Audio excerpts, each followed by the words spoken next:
Chapter 4497. Unspoken was also shocked by Jing Yang's flushed face. What happened?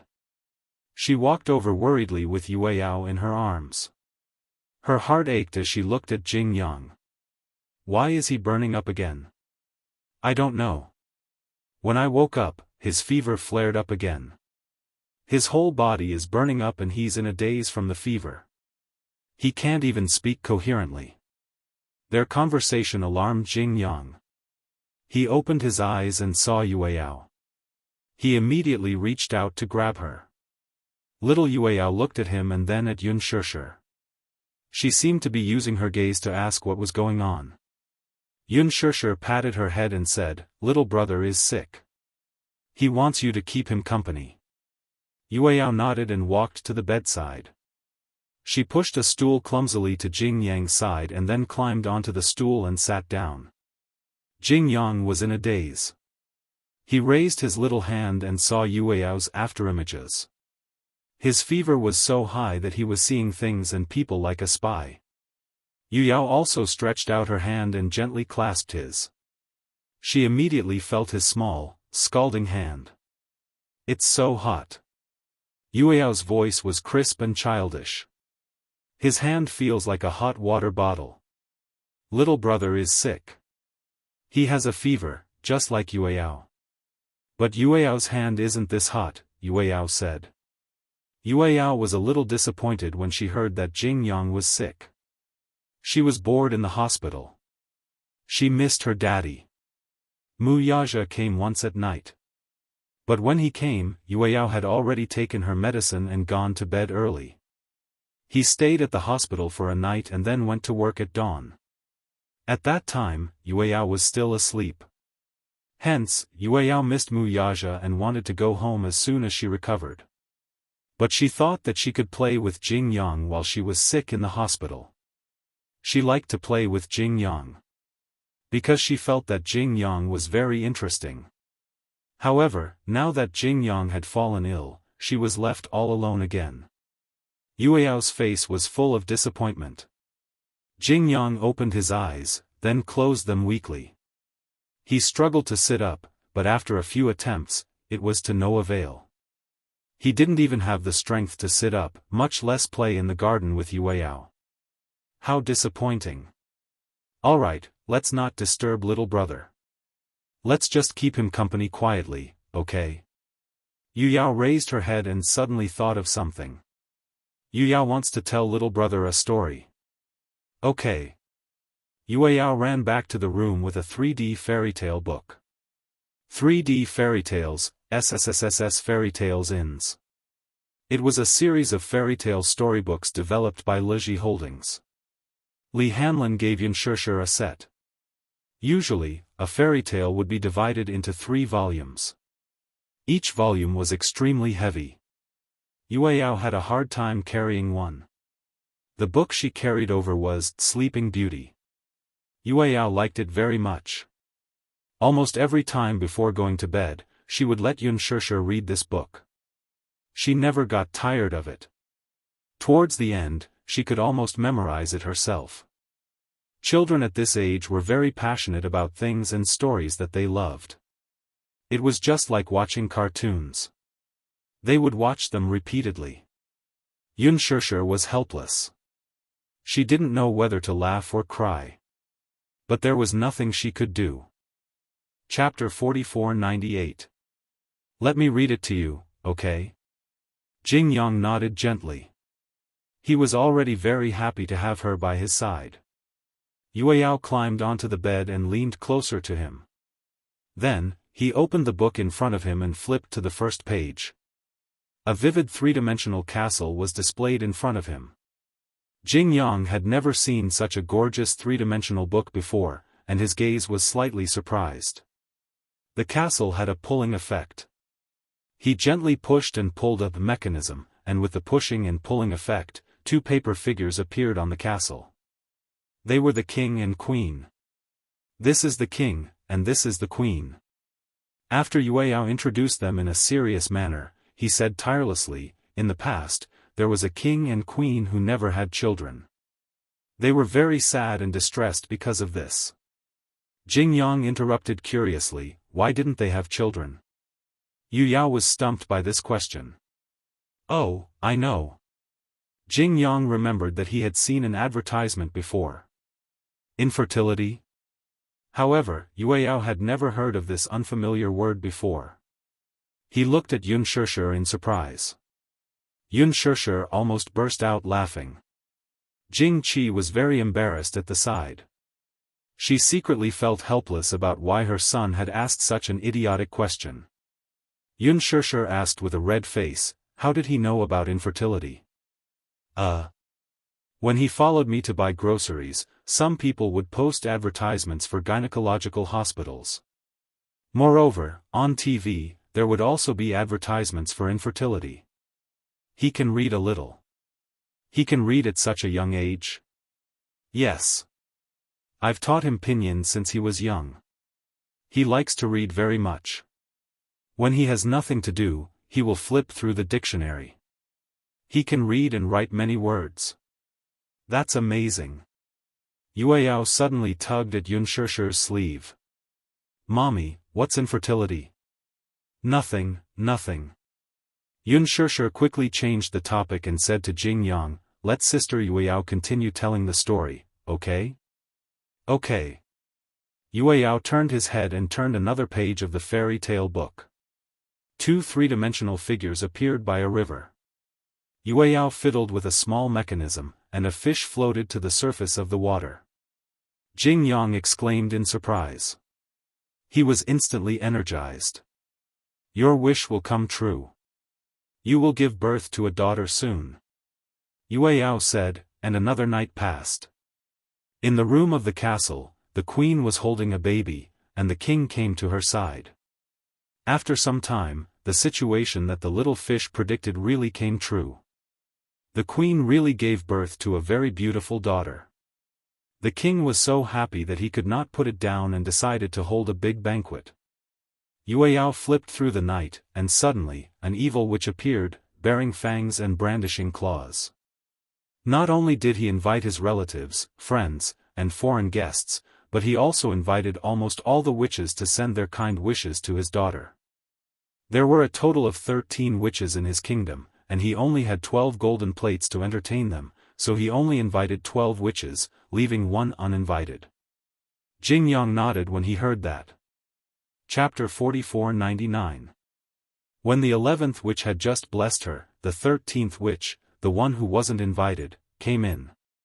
She was very angry that she wasn't invited. She wanted to take revenge by offering her vicious spells. So when she came in, she shouted, the king's daughter will be hurt by a spindle at the age of 15 and finally die. Jingyang was dumbfounded when he heard that. No one had ever told him such a fairy tale since he was a child.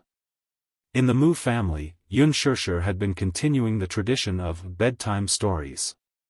When Yu Yao was very young, she was very happy to tell her some fairy tales. Yu Yao and Yu were different. Yu didn't like to listen to fairy tales. She just listened to Yun Shishir's voice and fell asleep peacefully. But Yu Yao really liked to listen to these fairy tales. Later on, Yu designed a series of 3D books for her. Yu Yao loved these exquisite 3D books so much that she could not put them down. She listened to Sleeping Beauty no less than 10 times, but she didn't get tired of it. Jingyang listened with relish, and from time to time, he asked some questions that made Yu Yao feel helpless. Is there really such a witch in the world? Is the princess dead? Many questions always made Yu Yao feel helpless. In the end, Yun Shishir personally came forward to answer. On the side, Jing Qi praised, little Yu Yao's storytelling ability is too strong. Generally, children of this age are generally not clever. Yun Shishir smiled and said, Yu Yao doesn't speak very well. It's just that she has heard these stories too many times, so she can speak so fluently. Yu Yao lay on the bed and turned a page of the book. A castle shrouded in darkness. In the gorgeous floor-to-ceiling window, there was the figure of the princess lying on the bed. When she was 15 years old, the past and the queen were not there. The princess was left alone in the palace. She walked around the palace, looking at all the big and small rooms. Finally, she came to an ancient palace. Inside the palace there was a narrow staircase, at the end of which was a door with a golden key. When she turned the golden key, the door sprang open, and an old woman sat inside, busily spinning. When the princess saw her, she said, "Hello, Granny." "Spinning," replied the old woman, nodding her head. "What are you doing?" "Spinning," replied the old woman, nodding her head. "This little thing is really interesting when it spins." Then, the princess stepped forward and tried to pick up the spindle, but as soon as she touched it, she immediately fell to the ground and lost consciousness. The old spell really came true. Is the princess unconscious? Not only the princess, but all the people in the castle, including the horses and dogs, the tall people on the roof, the flies on the walls, and the rats in the holes, all fell asleep. The past and the queen have returned. Didn't a kind witch say that this dangerous spell would indeed come true, but the princess would be able to avert the danger? She won't die, she'll just fall asleep, and she'll sleep for 100 years. That's right. The entire castle is surrounded by hedges. Many princes came to explore, but they were all blocked by the hedges. Yueyao saw that Jing was engrossed in listening and felt smug. Chapter 4500. Yunshishir and Jing Qi watched the two little guys quietly. Yueyao was talking enthusiastically, and Jing was also fascinated. For a while, he didn't feel sleepy. After telling the story, Jing had already closed his eyes in a daze. After hearing that the princess was finally woken up by the prince's kiss, he also fell asleep peacefully. It's just a fairy tale, Jing Qi lowered her voice and said, "Look, children are so easily satisfied. Even if it's a perfect ending in a fairy tale, he can sleep peacefully. The world of children is innocent and simple. They're easy to satisfy." As Yunshishir spoke, she picked up Yueyao and said to her, "It's time for you to take a nap." "Okay." Yueyao rubbed her eyes. It was obvious that she was sleepy. She yawned loudly and let Yunshishir carry her to sleep. In the afternoon, Yu and Xiao Yichen finally rushed over. When they found out that Yueyao was sick, they rushed back without stopping for a moment. When they found out that Yueyao's fever was gradually subsiding, Yu and Xiao Yichen breathed a sigh of relief. The two of them guarded Yueyao on both sides. Looking at Yueyao's peaceful sleeping face, Yu felt especially sorry for her. "I feel that sister's face doesn't seem so rosy anymore. She has been injected with fever reducers for 2 days in a row. She has suffered a lot. Wouldn't it be too boring for Yueyao to stay in the hospital alone?" Yu said dejectedly, "I should have rushed back earlier, but I thought that as long as I came back before Yueyao's birthday, it would be fine. I didn't expect Yueyao to suddenly fall sick. The temperature difference during the change of seasons is huge, and she has the habit of kicking the quilt." Yunshishir paused for a moment before continuing, "However, Yueyao has been fine these few days in the hospital. She's not bored. There's a little brother around her age who's playing with her." "Little brother?" When Yu and Xiao Yichen heard this, they immediately became alert. Where did this little brother come from? Yunshishir was stunned. It can't be, these two fellows, were they even jealous of this kind of thing?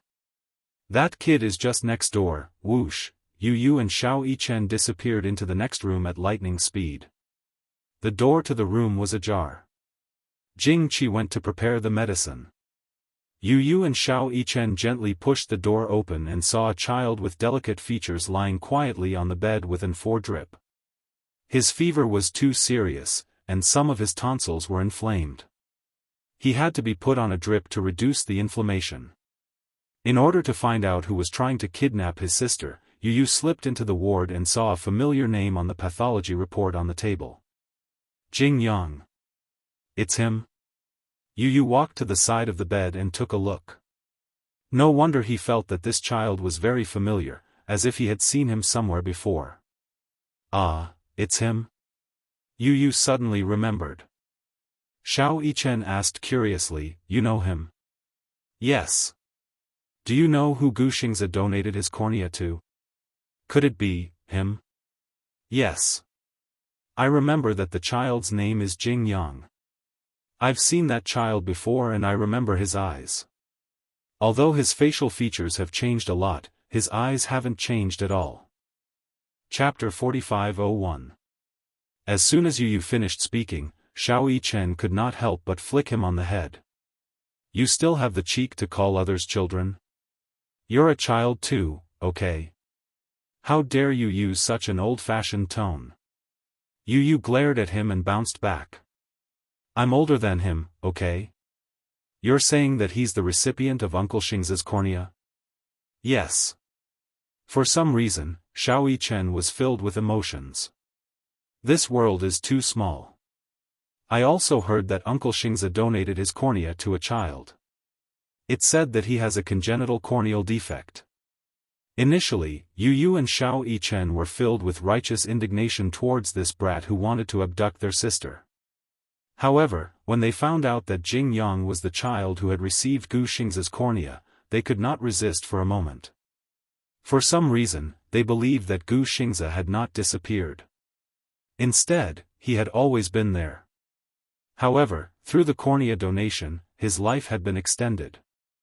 And Jing Yang was proof that he still existed. In the afternoon, Jing Yang finally woke up. Jing Qi sat beside him, but her expression was no longer as loving as before. Instead, it was surprisingly serious.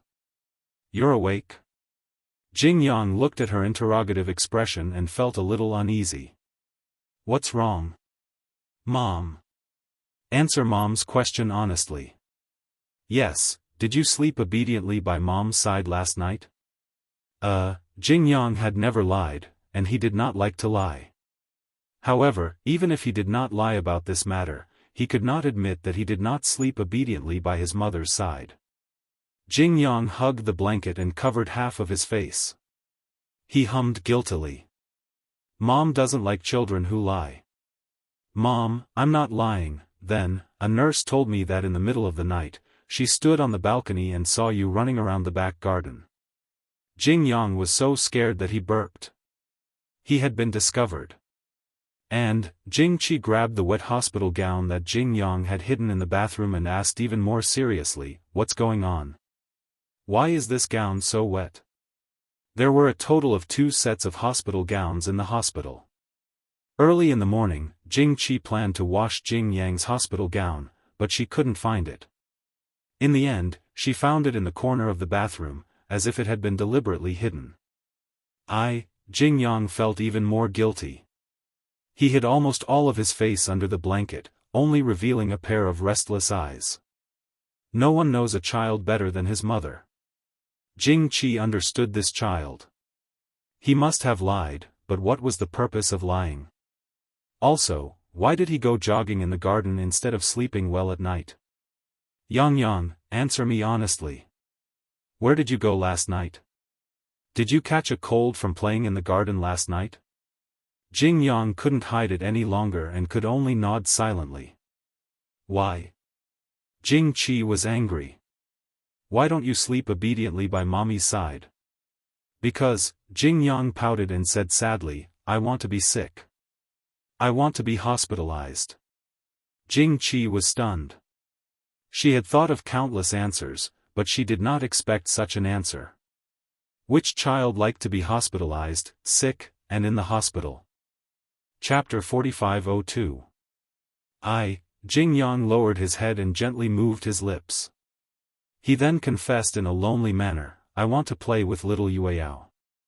The nurse said that I'm about to recover and will be discharged today, but I don't want to. If I'm discharged, will I never be able to see her or play with her again? Jing Qi sighed helplessly. So it was because of this? So, this idiot didn't hesitate to get wet and run around the back garden in the cold wind in order to play with Yueyao. She remembered. Yesterday, the nurse had mentioned in front of him not to be cold and not to be exposed to the cold wind.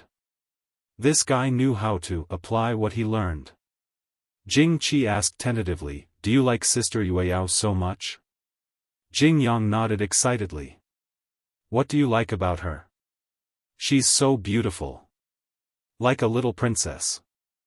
Pfft, Jing Qi almost fell to the ground. So, it was because Yueyao was good-looking? Did her son look at faces like this? What else?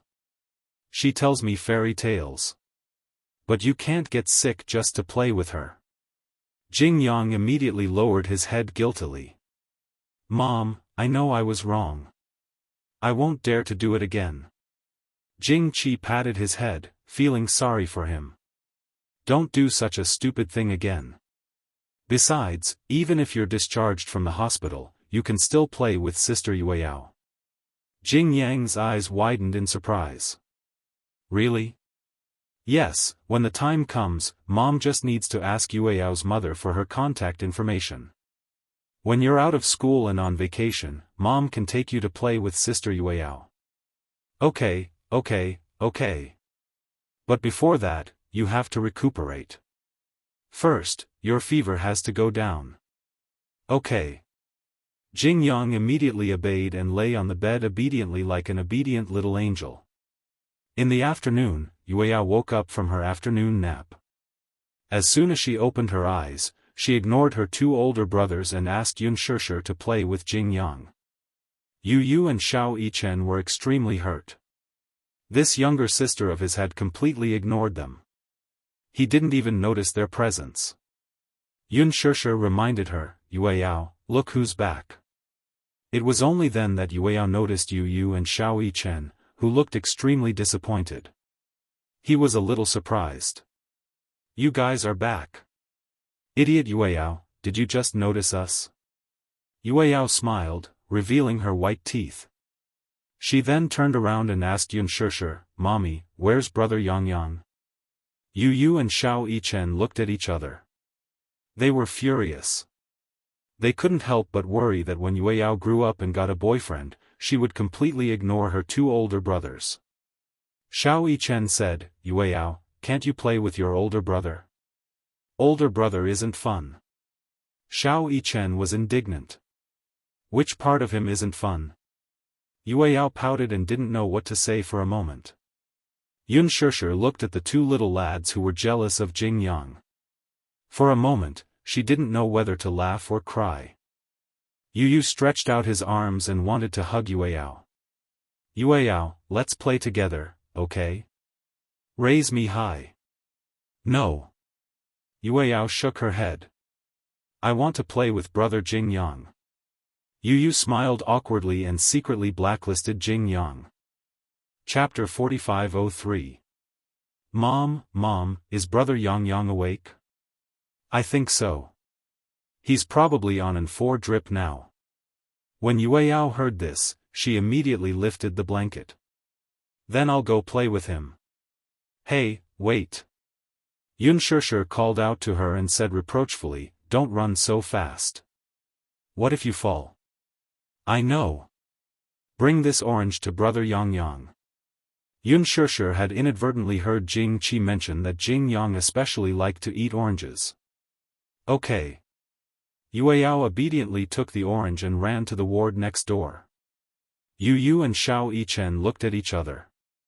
They could see in each other's eyes the grievance of being neglected by their beloved little sister. "You can't be alone with that rascal like your little sister." Xiao Yichen leaned over and muttered to Yu, "Otherwise, what if little sister is kidnapped by that rascal?" When Yu heard this, she instantly became nervous. Her expression turned serious, but she also felt that it made sense. We can't let them be so close to each other and improve their relationship for nothing. Xiao Yichen added fuel to the fire by Yu's ear. You have to know that many childhood sweethearts cultivate their relationship from a young age. Okay. Anyway, let's go over and watch over little sister. If that rascal dares to flirt with her, I'll definitely teach him a lesson. Xiao Yichen and Yu instantly had a tacit understanding that they had a common enemy. It was as if they were brewing something big. Unspoken didn't know what the two little buns were mumbling to each other, but she saw that they looked nervous and alert. Before Unspoken could finish asking, Yu and Xiao Yichen walked to the ward next door. Unspoken was speechless. Why did these two rascals look like they were going to catch adultery? When they arrived at the ward next door, Yu and Xiao Yichen entered. They saw Yueyao sitting by the bed with an orange in her hands. Jingyang was leaning against the headboard with an 4-drip in his hand. "I'll dial it for you." Yueyao held up the orange and said proudly, "I've seen how my mommy peels an orange. Yueyao can do it too." When Yueyao walked in, Jingyang had just finished changing his 4-drip. She knew that he was still on an 4-drip and couldn't peel the orange. However, when she saw Jingyang's greedy expression, she volunteered to peel the orange for him. When Xiao Yichen saw this, his nostrils flared. He had never eaten an orange peeled by his sister. Come on. Nothing. Yes. Even Yu and Mommy had never enjoyed such special treatment from Huiyao. How could Jingyang have the upper hand? Xiao Yichen felt that his position in Huiyao's heart was being threatened. He walked over and pouted as he said to Yueyao, "I want to eat an orange too." Yueyao and Jingyang were looking at each other, sweetly, when Xiao Yichen appeared at the wrong time. Yueyao then realized that Yu and Xiao Yichen were also in the ward. She asked in a childish voice, "Why are you here?" "We knew you were sick, so we rushed back. But when you saw us, you ignored us." Yueyao imitated Unspoken's tone and lectured them, "You're already so old. Do you still need me to play with you? Seriously." Jingyang found Yueyao's tone amusing and couldn't help but laugh. Xiao Yichen's eyes were almost spitting fire. "What are you laughing at?" Chapter 4504. Jingyang immediately stopped smiling. Yu stared blankly at the orange in Yueyao's hand. She pouted and said coquettishly, "Yueyao, why aren't you peeling the orange for Big Brother?" "I'll peel the orange first." Yueyao's little hand gently rubbed the orange until the peel loosened. Then, she gently dug her index finger into the center of the orange and carefully peeled the peel. She peeled the orange very carefully. Her fair and adorable fingers peeled off the peel bit by bit. As the orange had been rubbed properly, it was very thin. When she finished peeling the orange, Yueyao was surprisingly patient. Bit by bit, she peeled off the white peel on the fruit pouch. The white peel was edible, but it affected the texture slightly. Every time Unspoken peeled an orange for Yueyao, she would peel off the white peel bit by bit. This made the texture even sweeter and more perfect. Yueyao imitated Unspoken's actions and slowly tore off the white fruit along the lines. However, this process was extremely long. Moreover, Yueyao's fingers weren't very nimble. She peeled and paused for a while. Before they knew it, 5 minutes had passed and she had only peeled off half of the peel. If it had been any other time, Xiao Yichen would have lost his patience.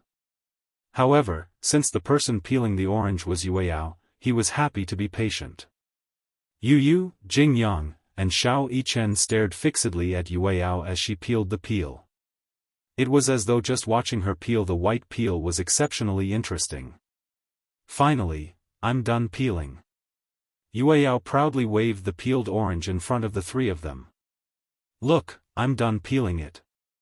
Xiao Yichen and Yu stretched out their hands at almost the same time.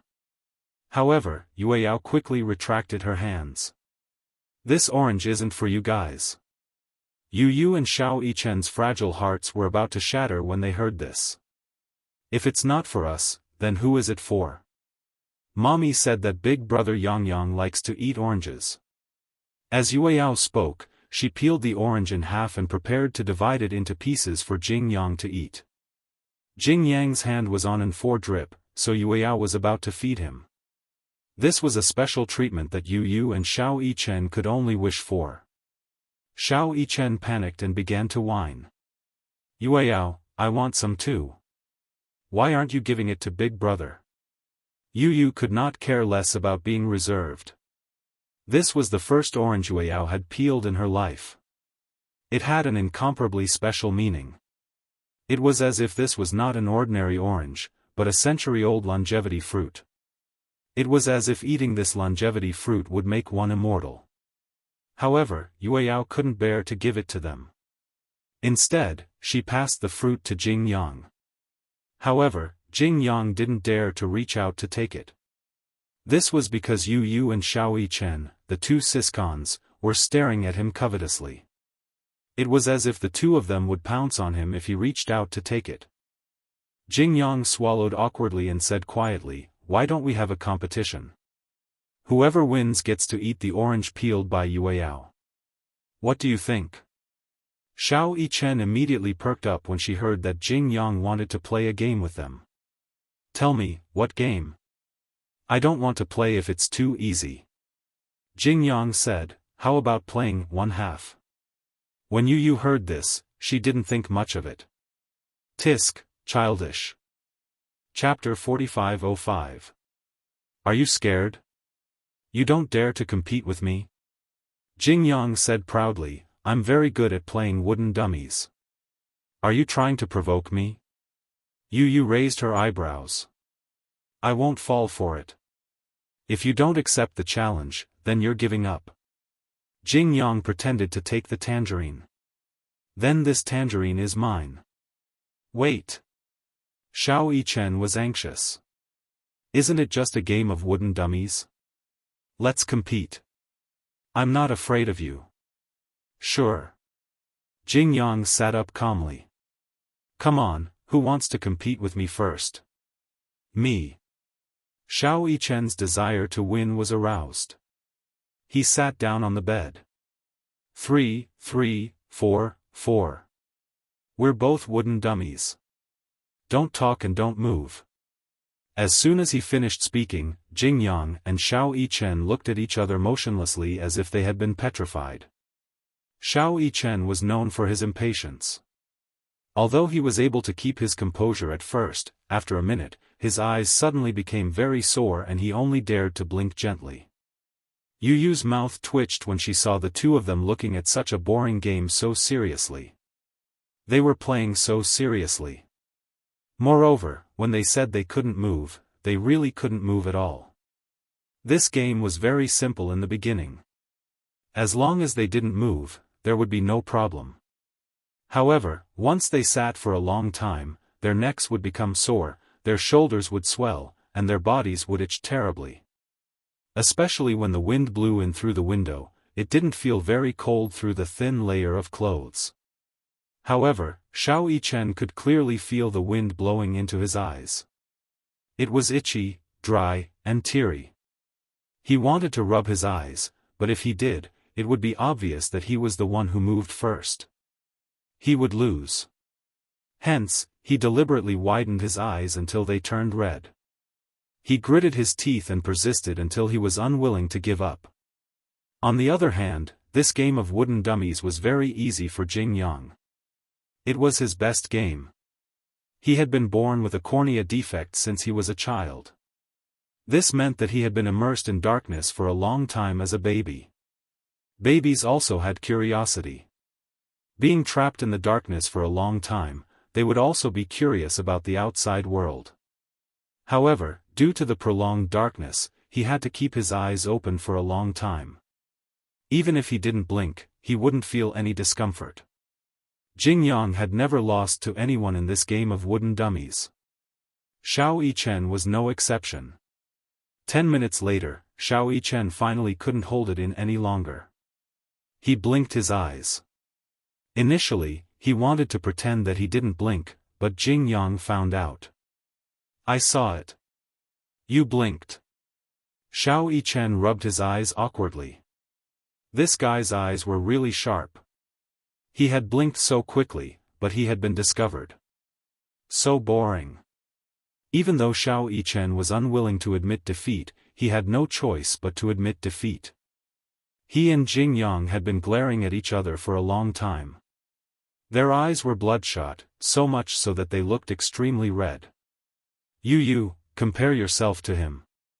Xiao Yichen was still annoyed. If I had persisted just now, I wouldn't have lost.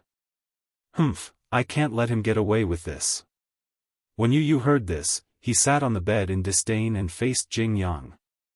I'll compete with you. Jing Yang smiled. It didn't matter who competed with him. Chapter 45:06.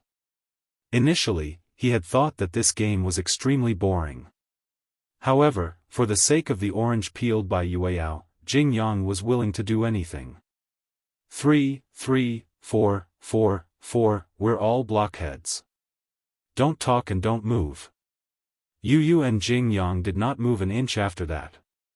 Xiao Yichen considerately closed the window. If the window had not been open, he would not have lost so badly. At that time, he wanted to remind Yu to close the window. However, he could not move his mouth or speak. He hinted many times, but Yu did not even notice him. Hence, he gave up. However, since Yu was going to compete with Jing Yang, he had to close the window to prevent the same thing from happening. After the window was closed, the ward suddenly became quiet and there was no more wind. Jing Yang calmly opened his eyes and stared at Yu without moving. Xiao Yichen suddenly thought of playing tricks. He sneaked behind Yu and rubbed his nose. He made funny faces and racked his brains to make Jing Yang laugh. However, Jing Yang did not even look at him. Did he have no presence at all? Xiao Yichen stuck out his tongue. However, no matter how he tried to provoke him or make him laugh, Jing Yang did not react. He only stared at Yu silently. The two of them stared at each other for more than 10 minutes. Oh God! For more than 10 minutes, he did not move at all. Xiao Yichen thought that it would be over in 3 minutes at most. He was such a restless person. Making him sit in the same place without moving was undoubtedly a torturous torture. However, it was not a problem for Jing Yang at all. It seemed that he had underestimated this kid called Jing Yang. He stared at Yu without moving an inch. Just like that, another half an hour passed. Xiao Yichen did not know how many times he had yawned. Yueyao looked at Jing Yang and then at Yu. He also felt bored. Don't compete anymore. Jing Yang and Yu did not reply. They were still holding their breaths. Jing Qi came back with hot water and saw the two children sitting face to face, motionless like statues. She felt strange. When she saw that Jing Yang's infusion bottle had been hung up, she rushed over and rang the bell. The nurse rushed over. As soon as the nurse entered the room, she was also confused by this scene. What's wrong with the two children? Jing Qi was also stunned. I don't know what happened either. When I came back with hot water, I saw the two of them sitting facing each other without saying anything. Xiao Yichen reminded Jing Qi not to speak. They're playing games. What game? 123 blockhead, whoever moves or speaks will lose. Wooden man? Jing Qi didn't know whether to laugh or cry. Why are these two kids playing such a boring game? Xiao Yichen explained, whoever wins will be able to eat Yueyao peeled oranges and enjoy the treatment of a national guest. This was not an exaggeration at all. Whether it was Xiao Yichen or Yueyao's first personally peeled oranges in his life was simply a luxurious national guest treatment. Otherwise, Yu, who had always been mature and steady, would not be willing to play this game with Jing Yang. He was very serious. This game was too childish for him. However, for the sake of Yueyao's oranges, he did not care about his reputation. Another 10 minutes passed. Chapter 45:07. Another 10 minutes passed. Yu's eyes were visibly redder and he didn't dare to blink. Jing Yang wasn't any better. He stared and somehow became cross-eyed. Jing Yang didn't notice it, but Xiao Yichen wanted to laugh when he saw it. However, he was afraid that his laughter would affect Yu's performance. After all, laughter was contagious. Hence, Xiao Yichen tried his best not to laugh. However, even though he could control himself, Yu might not be able to do the same. He and Jing Yang were sitting opposite each other. Hence, he could see Jing Yang's adorable cross-eyed expression. The corners of his mouth twitched slightly. He really wanted to laugh. However, he couldn't control himself anymore. Yu tried his best to control himself. Xianxia rushed over. When she saw this scene, she couldn't help but walk over and scratch the soles of their feet. Wahahaha. Pft. Ha ha ha ha ha. The two little guys couldn't control themselves and were already on the verge of breaking down. Now that Xianxia had scratched the soles of their feet, they couldn't control themselves anymore. Mommy. Yu regained his serious expression and turned to look at her angrily. Why are you scratching the soles of my feet? Stupid teammate. When did I become your teammate? Xianxia didn't know whether to laugh or cry as she said, when I walked in, I saw the two of you staring at each other.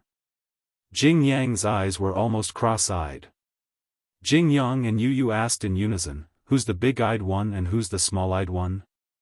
At this moment, the two of them seemed to have a tacit understanding. Yu said in disdain, of course I'm the big-eyed one. Your eyes aren't as big as mine. But my eyes are definitely not small either. Anyway, my mommy said that I'm the big-eyed one and you're the small-eyed one. Yu, who had always been cold and aloof, was angered by Jing Yang and argued with him like a childish child. At the side, Xianxia suddenly felt a sense of helplessness. They could even argue over such a childish question as who was the bigger eye and who was the smaller eye. Wasn't this a little too exaggerated? Yueyao held the peeled orange and was dumbfounded. When Yu saw this, he immediately walked over. His arrogant attitude towards Jing Yang was gone. Instead, he gently squeezed her little paws. Yueyao, can you give the orange in your hand to Big Brother to eat? Yueyao recovered and looked at Yu before looking at Jing Yang. Then, she said softly, no. Not good. Not good, not good, Yu's handsome face twisted. It was as if he had been frozen. Yueyao carried the orange and walked to Jing Yang's side. She smiled at Jing Yang and said, this orange was originally for Big Brother Jing Yang. This orange was originally for Big Brother Jing Yang. This orange was originally for Big Brother Jing Yang. This sentence kept echoing in Yu's ears. Jing Yang took the orange in a daze. He broke it in half and gave one half to Yueyao. The two of them looked at each other and smiled warmly. Yu half knelt on the ground as if he had been struck by lightning. He supported himself with both hands as if he had suffered a great blow. Xiao Yichen didn't know why, but when he saw Yu breaking down, he wanted to laugh. Chapter 45:08. He walked over, knelt on one knee, and patted his shoulder gently. It's just a tangerine. Do you have to be so dramatic? A tangerine? Yu suddenly clenched his fists and stood up. He said angrily, is this just a tangerine's problem? Xiao Yichen was speechless. What other problems could there be? This is a matter of status, dumbass. Yu turned his head and looked at the two people who were having a good time. Jing Yang and Yueyao were eating tangerines, laughing as they fed each other. That scene stung a certain someone's eyes. I'm going crazy.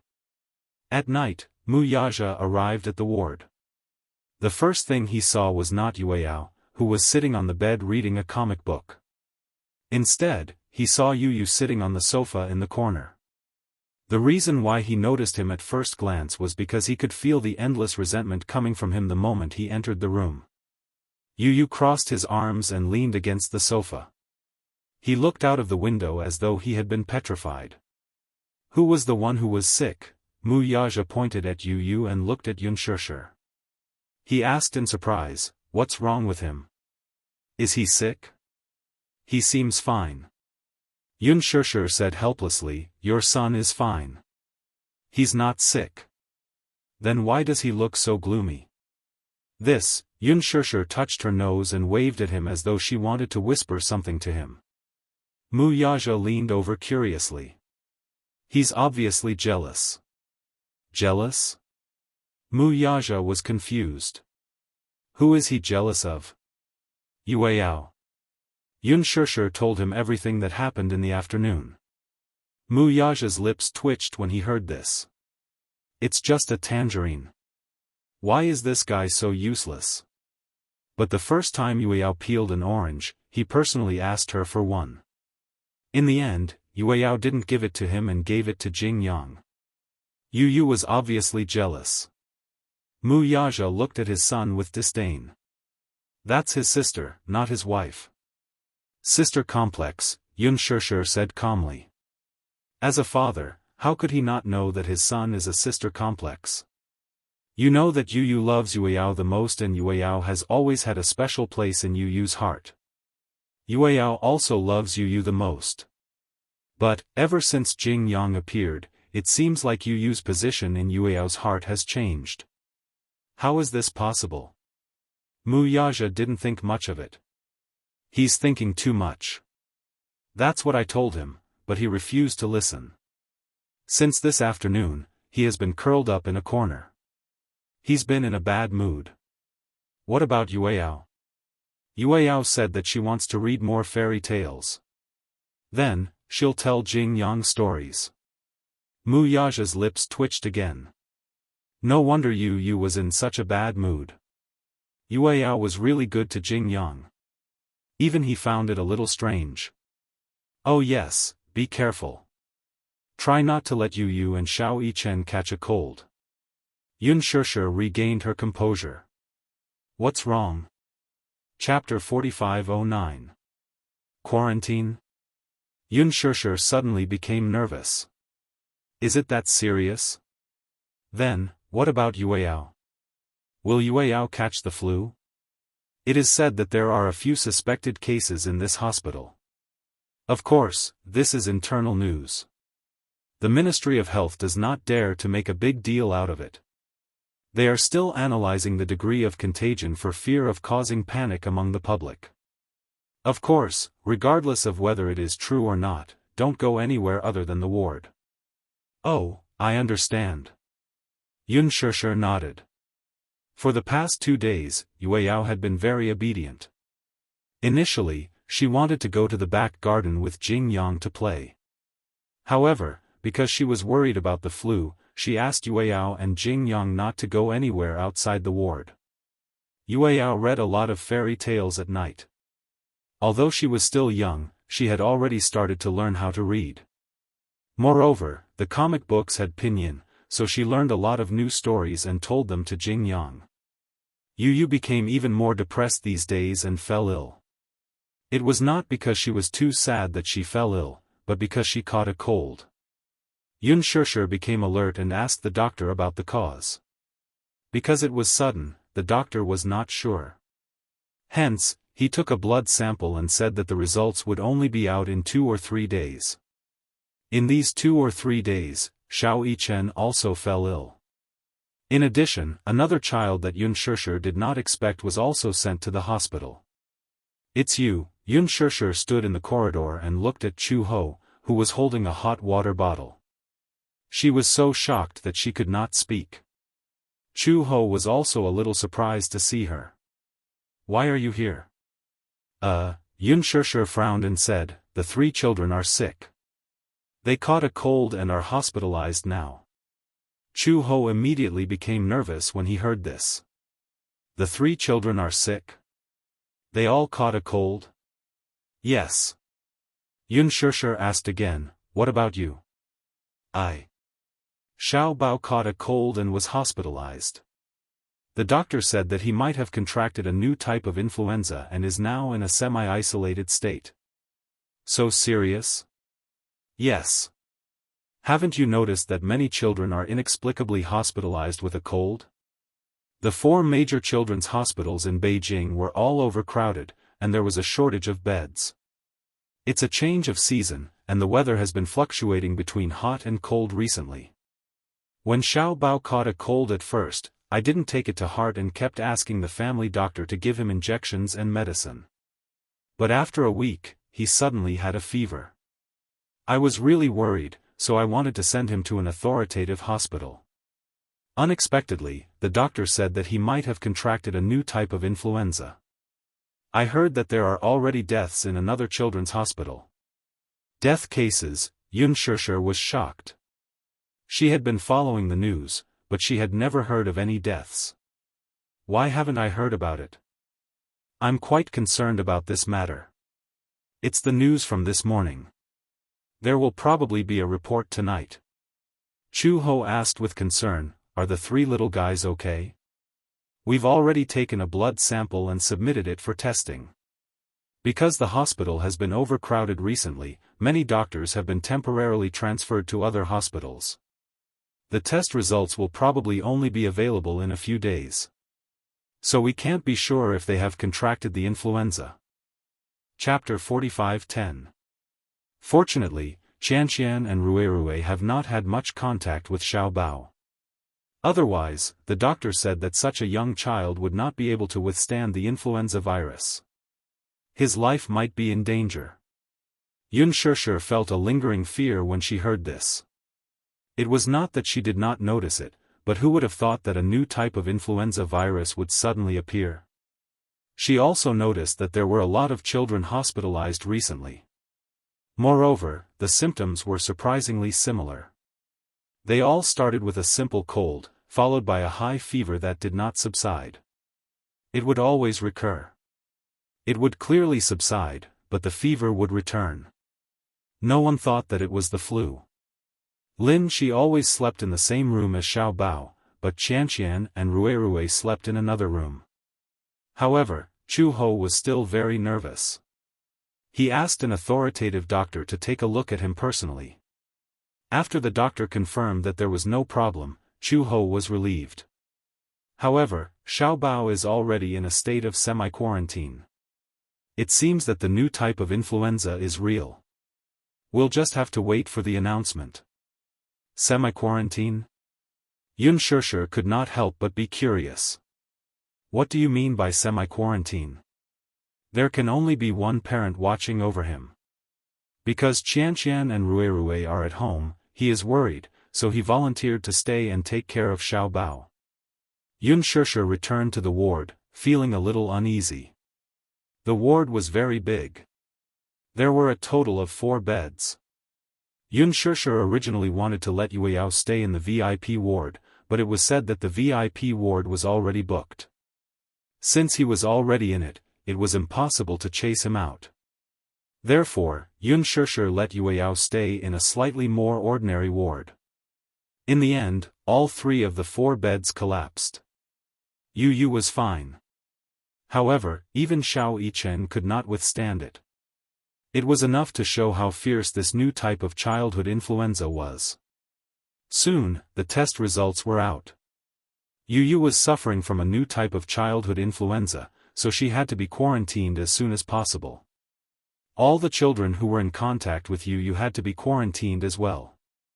This meant that Yue Yao, Xiao Yichen, Yu, and Jing Yang would all be sent to the isolation ward.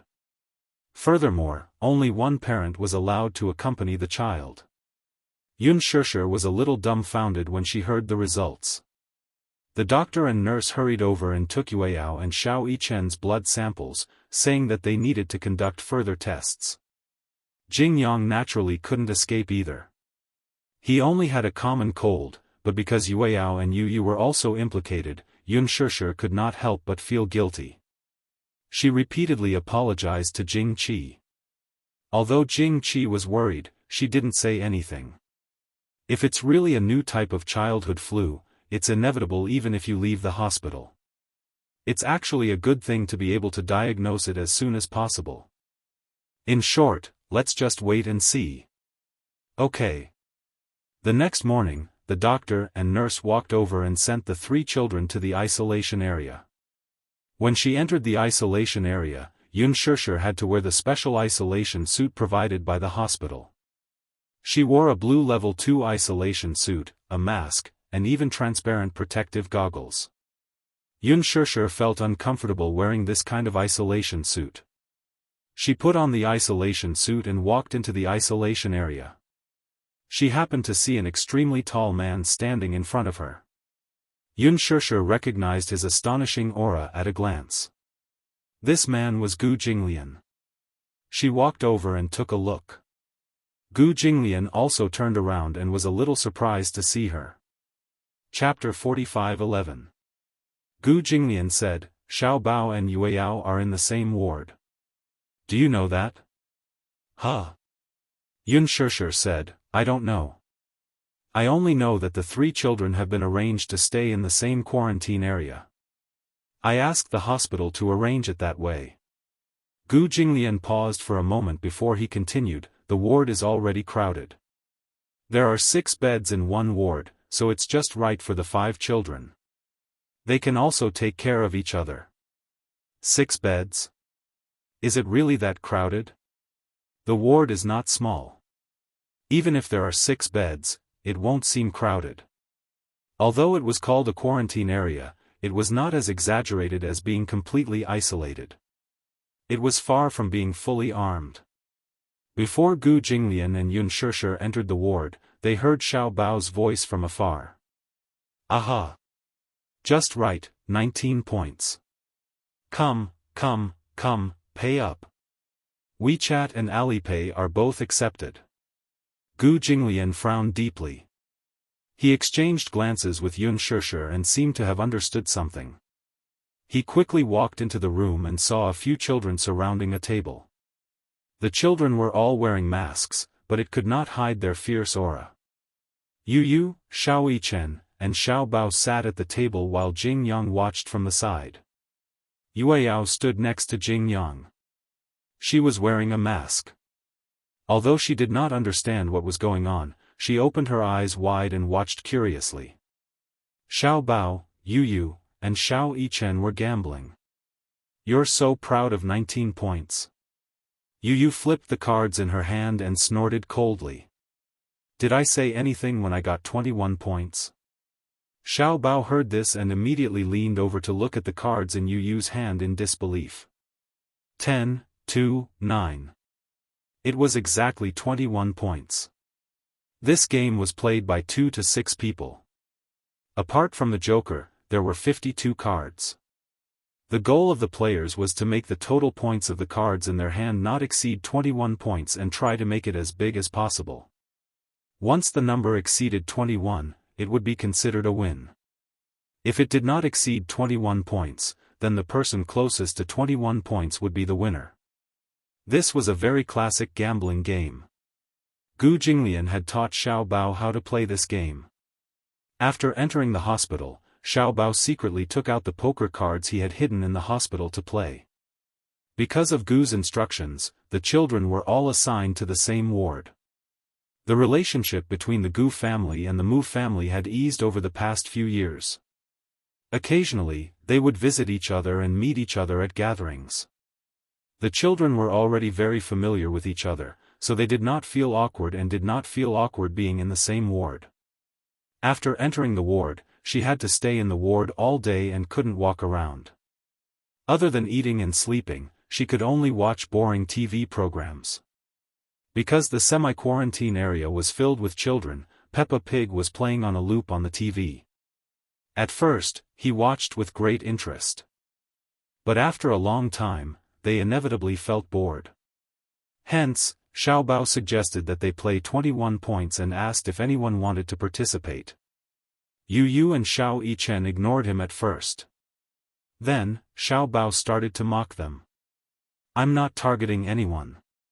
Forgive me for being blunt, but everyone here is trash. It would have been better if he did not provoke them. After he mocked them, Yu and Xiao Yichen immediately sat down at the card table. Xiao Bao came to the hospital with tens of thousands of yuan.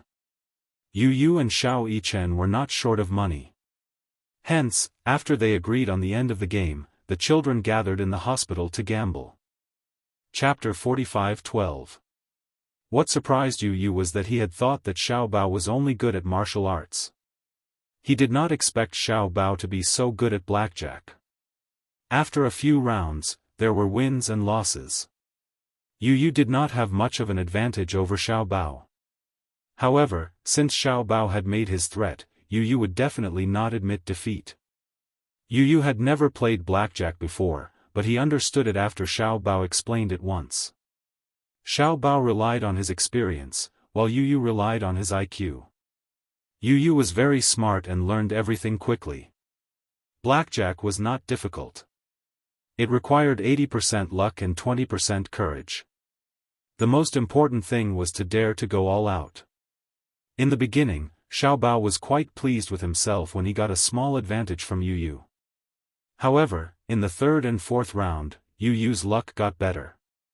In addition, he was more familiar with the rules. Xiao Bao lost 4 rounds in a row. Ouch! Xiao Bao collapsed on the table and started to lose his temper. How is that possible? You got exactly 21 points in 2 rounds. Do you know how to cheat? Xianxia, you have to admit defeat. Yu did not care if he admitted defeat or not. He was the one who suggested blackjack, and he was also the one who questioned him about cheating. You cheated. The winner cheated? What kind of logic is that? Also, I can't afford to lose a few thousand yuan. Do you want to cheat? Yu had a sharp tongue. Xiao Bao would not gain anything from arguing with him. Gu Jinglian and Yun Shishir stood at the door. Their eyelids were twitching violently. Yu had just shuffled the cards when he saw Yun Shishir and Gu Jinglian standing at the door. He was so frightened that he threw the cards away. Mommy! He completely ignored Gu Jinglian, who was beside him. Gu Jinglian was also used to his disregard. When Xiao Bao saw Yu's reaction, he turned around in confusion. However, Gu Jinglian had already walked up to him and grabbed his ear. Wah! Daddy! You're still calling me Dad. I don't have a son like you. Wu, who are you trying to embarrass by losing to someone in blackjack? Yun Shishir was completely speechless. She originally thought that Gu Jinglian had walked over aggressively to teach Xiao Bao a lesson about gambling. But in the end, it was because of this. No matter how he thought about it, he couldn't find anything wrong with it. After all, Gu Jinglian had been immersed in gambling since he was young. He could not be too casual about gambling. As his son, playing cards was indeed not a big deal, but he lost too badly. Xiao Bao said pitifully, "What? I didn't want to lose to him. He had good luck, so how can you blame me? Luck is also a part of one's ability." Xiao Bao started to sell his father out. If you're so good, why don't you play around with Yu? If you can beat Yu, it's not too late to say such sarcastic words. Humph, I think you definitely can't beat Yu. His luck is too good. Had he ever seen such a son? Pushing his own father into a fire pit? Asking him to play blackjack with a 10-year-old kid?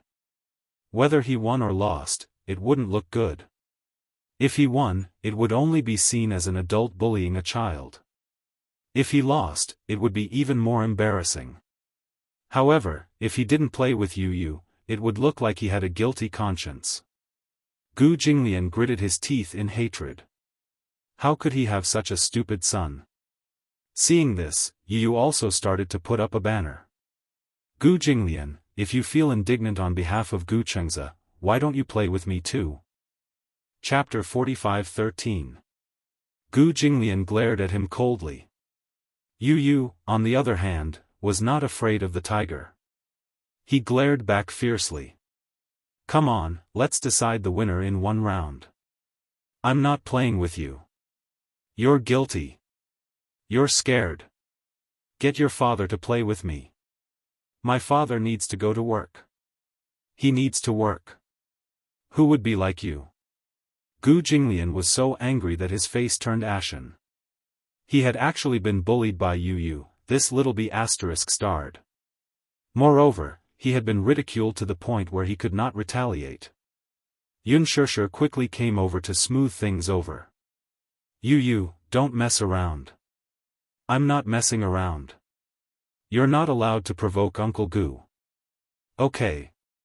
Yu listened obediently, but secretly gave Gu Jinglian a thumbs up. When Gu Jinglian saw this, he gritted his teeth even harder.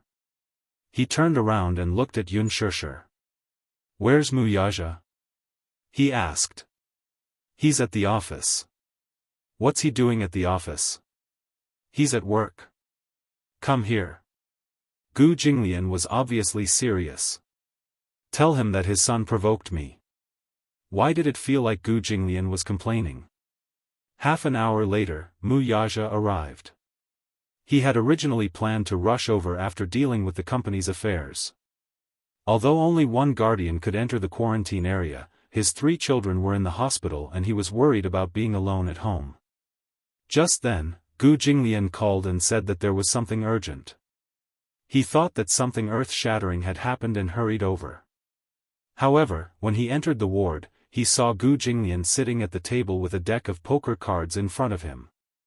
Muyaja was stunned. What was going on? When Yu saw him, she immediately ran over and said to him, "Daddy, Gu Jinglian wants to play blackjack with you. You have to work harder. You can't lose, okay? His son's skills were not as good as mine, so he lost to me. I asked him to play with me, but he said that he would not lower himself to the same level as a child, and that it would only count if he played with you." Muyaja looked at Gu Jinglian speechlessly. Are you a child? So childish? Gu Jinglian raised his eyebrows. Sit. Muyaja sat down in front of the table. Gu Jinglian immediately dealt the cards, 1 open card and 2 hidden cards. 1 round to decide the winner. Wait. Muyaja frowned. You want to play blackjack with me? What is it? I won't. Muyaja said, I rarely play cards. Gu Jinglian said. Your son knows how to play blackjack, and you're telling me you don't? Who are you lying to? Muyaja said innocently, I really don't know how to play. Do you think I'm you? Gu Jinglian was speechless. He deeply suspected that Muyaja was pretending to be a wolf in sheep's clothing. How could he not have come into contact with blackjack? Then what do you know? Muyaja said, if it's 2 people, I'll play cat fishing. Cat fishing? Yu leaned over curiously. Daddy, you really don't know how to play? Muyaja lowered his voice. I've played before, but I forgot the rules. You're such a scammer. Who would be happy to play blackjack with him? Who is he? He grew up in the casino. You can't afford to offend him. The president of Jianghu Financial Group was actually scared. Yu despised him. Daddy, you're such a coward. Muyaja didn't think much of it. So be it. Daddy doesn't earn money to gamble. It's to support the 3 of you. These words were very pleasing to Yu's ears. Why was his daddy so virtuous? Chapter 45:14. Gu Jinglian snorted coldly. Are you a sore loser? That depends on what you're betting on. Muyaja suddenly leaned closer and said meaningfully, if you want to bet, why don't you bet on something big? I'm quite interested in the Gu family mansion. Why don't you use the Gu family mansion as your capital? Gu Jinglian's gaze sharpened. This Muyaja was quite good at speaking without thinking. The Gu family mansion. Every inch of that land was worth a fortune. It had been preserved for hundreds of years, and every brick was worth a fortune. Even the Cultural Relics Bureau had estimated the price of the carvings on the eaves. This piece of land was worth half of the Gu Corporation's shares. It was a mansion that was more expensive than a courtyard house in the capital.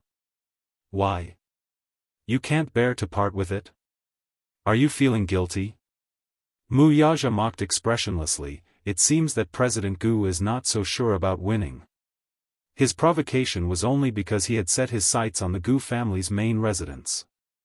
If Gu Jinglian was willing to take out the Gu family's residence as a bet, Muyaja would really be willing to follow the bet and give it his all.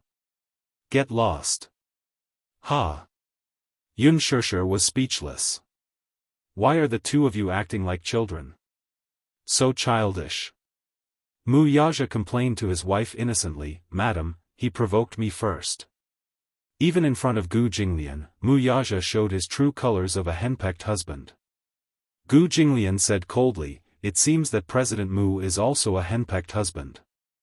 He's usually swift and decisive in business, but in private, he's actually so afraid of his wife. Wuxia raised his eyebrows and glanced at him. Oh, so you're saying that President Gu has a high status in the family? Gu Jinglian's lips twitched and he said indignantly, I have the highest status in the family. Dad, you're lying. Xiao Bao, who was at the side, mercilessly exposed a certain someone. At home, Daddy clearly listens to Mommy.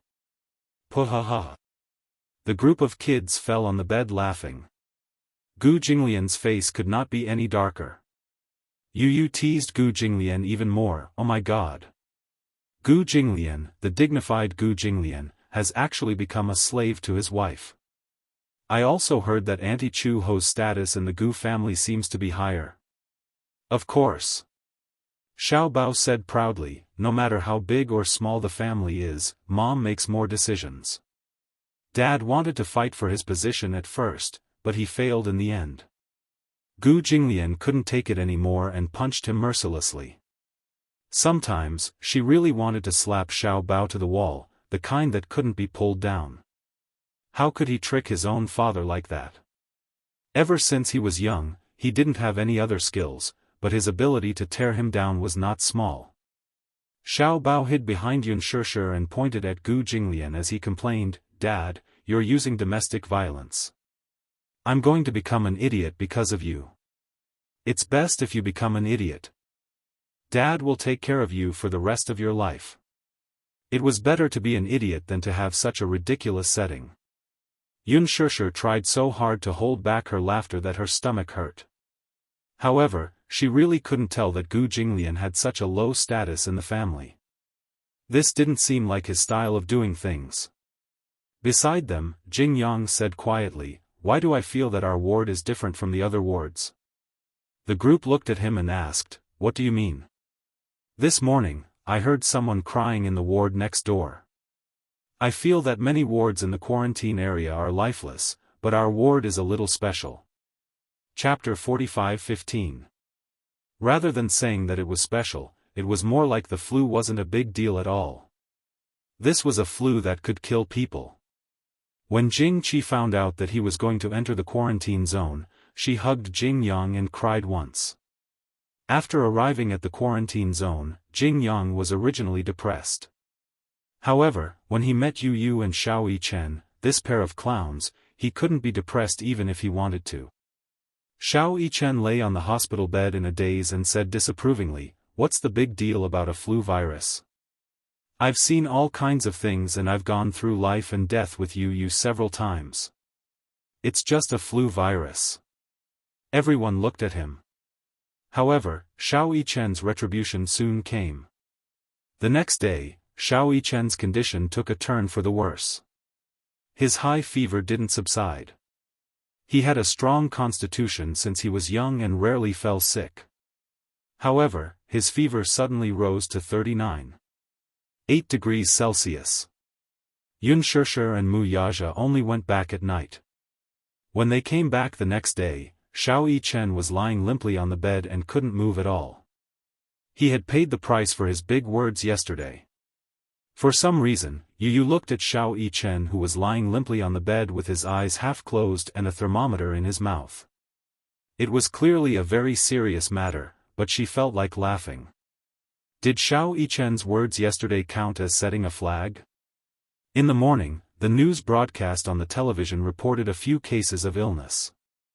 There was a death in the hospital affiliated to Southwest University of China. Furthermore, the flu virus this time had already spread around the world. The World Health Organization had already named the flu virus shaman. According to research, it should have originated from a person who ate sick pork that died from the coronavirus and had a high fever that didn't subside, leading to pneumonia. The virus was spread through the air. However, the virus had to pass through many levels of immune protection in the body. Adult immunity was stronger, but children's immunity was weaker. Therefore, the flu this time was more common among children. The flu virus would stay in the body for a period of time. Simply put, if the person didn't survive the high fever and subsequently developed pneumonia, it would be fatal. If they survived the fever and didn't have any major problems after a period of observation, they would have a preliminary immunity to the virus and would not be infected again. However, Xiao Yichen's sudden collapse caught everyone off guard. Xiao Yichen had a good physique. Mu Yaja had said that he rarely fell sick when he was young and rarely caught a cold. He had been in good health since he was young. No one had expected him to fall sick all of a sudden. The doctor explained that whether it was a child or an adult, it was not a good thing to be sick often or not. They often fell sick because their bodies were weak, but if they didn't fall sick for a long time, the body's antibodies would become less and less. When a serious illness came, it would be difficult to resist. This was because the body would produce antibodies to the virus after recovering from the illness. The next time the illness occurred, it wouldn't be so serious. If the body had minor illnesses frequently, the body would produce more antibodies, and the ability to resist the disease would be strengthened. Catching a cold was a detoxification process. Xiao Yichen rarely fell sick. Therefore, when the flu came aggressively, his body lacked the antibodies to resist it, and he collapsed immediately. Other than him, Yueyao and Jing Yang's conditions improved a lot. Xiao Bao and Yu Yu were still in the same condition. They were neither good nor bad. The doctor said that Xiao Yichen's condition was more serious. If his high fever didn't subside, it would lead to viral pneumonia, and his life would be in danger. Chapter 45:16. Yun Shishir was scared out of her wits and stayed by Xiao Yichen's bedside. Yueyao's heart ached for her brother as well. She recalled how Xiao Yichen and Yu Yu had fought over the tangerines she had peeled a few days ago. In the end, she had given the tangerines to Jing Yang. She had peeled 2 tangerines and wanted to give them to Xiao Yichen. Although she was still young, she could vaguely understand the doctor's words. When she found out that Xiao Yichen's condition was not optimistic, she was naturally unhappy. Jing Yang's heart ached when he saw this. He accompanied Yueyao to stay by Xiao Yichen's bedside. Xiao Yichen had just woken up from his foredrip and saw a group of people surrounding his bedside. His eyes widened in shock, and he almost cried out in fright. Yun Shishir saw that he was crying and was extremely nervous. She hurriedly asked what was going on. In the end, Xiao Yichen said something that shocked everyone and made them not know whether to laugh or cry. "Am I dying? What do you mean? Did the doctor say that I can't be saved?" Xiao Yichen rubbed his eyes and cried pitifully. "Why are all of you surrounding me? It's as if you're looking at me for the last time." "Pooh!" Yun Shishir hurriedly spat a few times. "What nonsense are you talking about? What do you mean you can't be saved? What do you mean you can't be saved? Everyone is just worried about you and wants to take care of you." Xiao Yichen's eyes were still red. "I thought my condition had worsened and they wanted me to leave a will." "Pooh!" Yu Yu spat heavily. "If you keep spouting nonsense, I'll beat you up." "Xiao Yichen, be good. As long as you get through the fever and don't contract pneumonia, you'll be fine." Xiao Yichen nodded. Yun Shishir hurriedly scooped out a bowl of porridge that she had just cooked. "Here, have some porridge. Eat more nutrients to increase your immune system." "Yes." Xiao Yichen didn't like porridge, but he couldn't eat anything right now. Because of the fever, he had no appetite at all. Not only that, he felt that he was about to become muddle-headed from the fever. His head was extremely heavy. He rarely had a fever, so he had experienced the pain of a high fever. His head hurt, and his eyes hurt.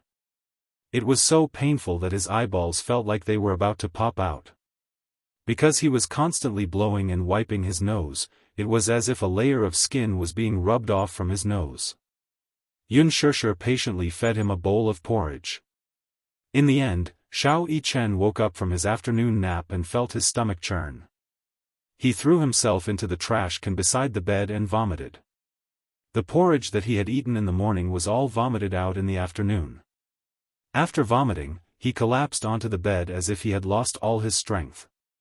His stomach acid churned, and he felt so uncomfortable that tears fell from his eyes. Unspoken's heart ached as she watched from the side. When had Xiao Yichen ever suffered like this?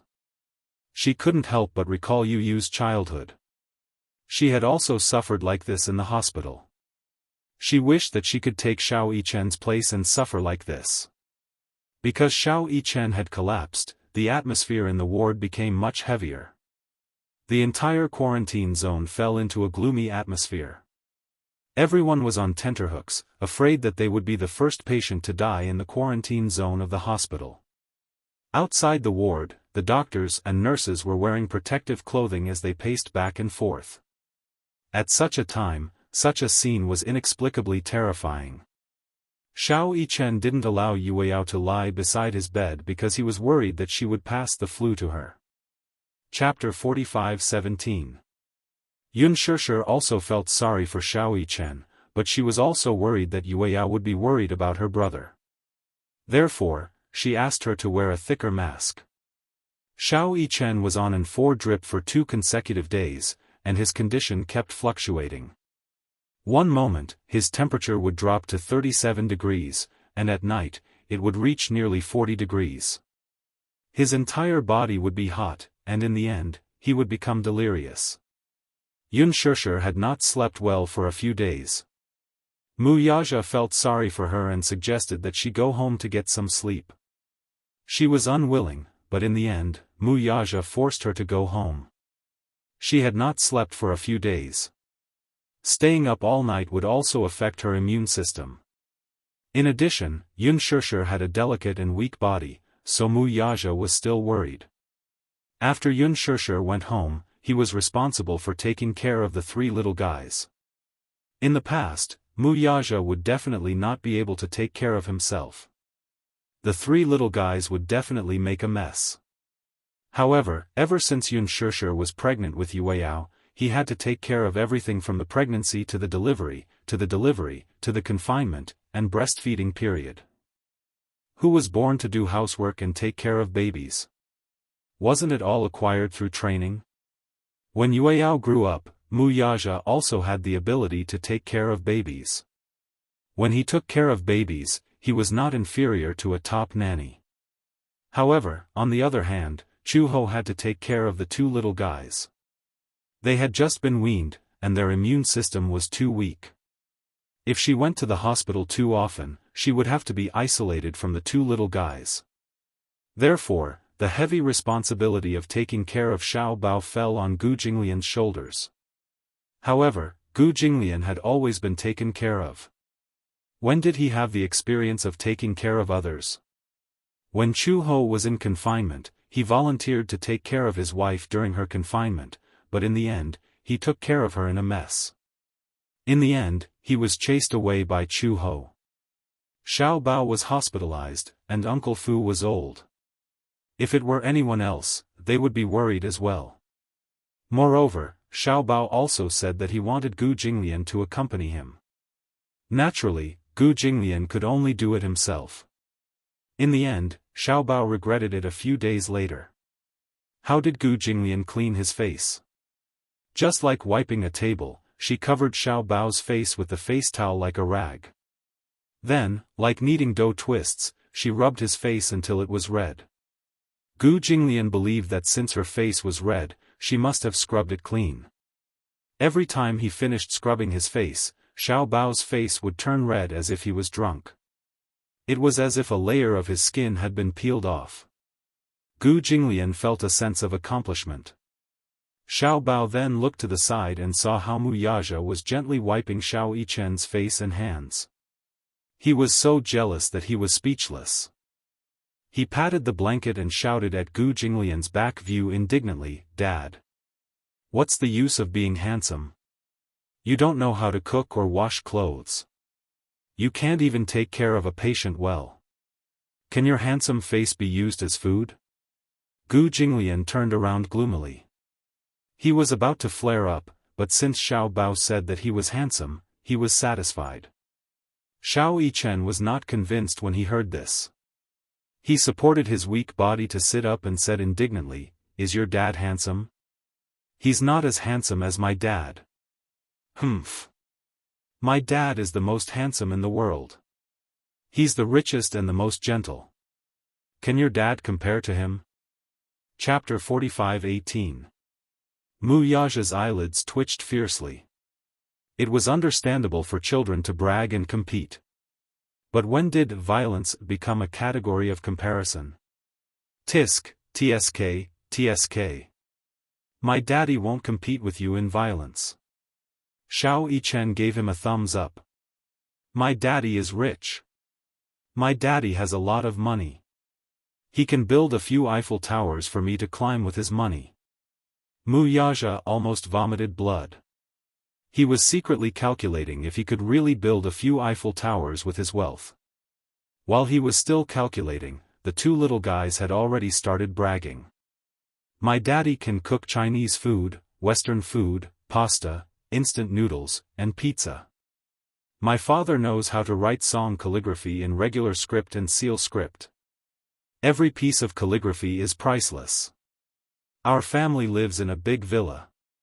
Our family has a big courtyard.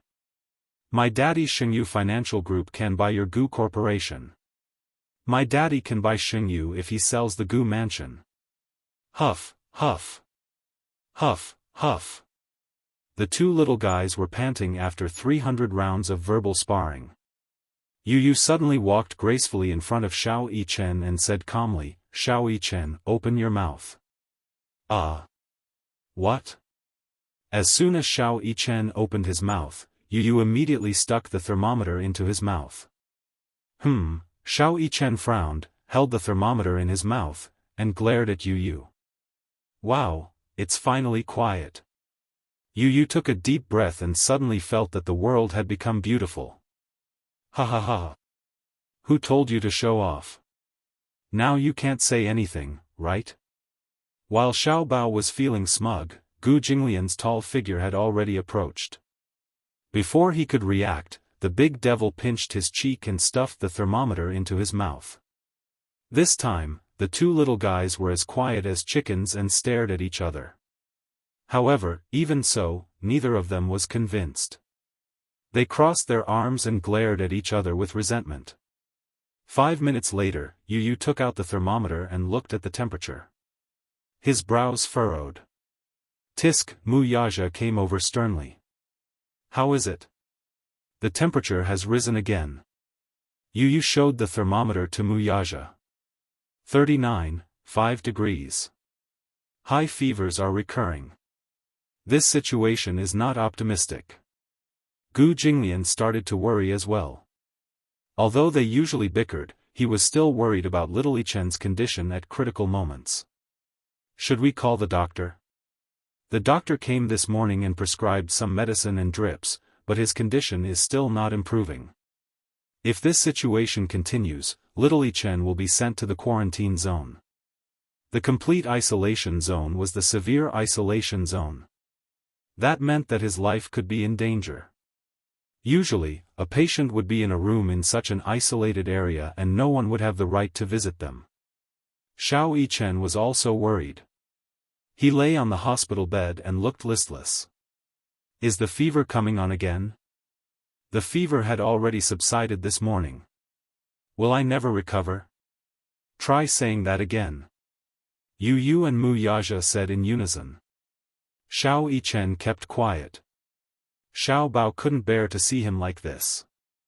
Alright, I won't argue with you anymore. It won't be too late to argue with me when you're fully recovered. Now, get some rest. Chapter 45:19. Xiao Yichen glanced at him resentfully from the corner of his eyes. That's why you should keep a distance from me. Don't get infected by me when the time comes. What's there to be afraid of?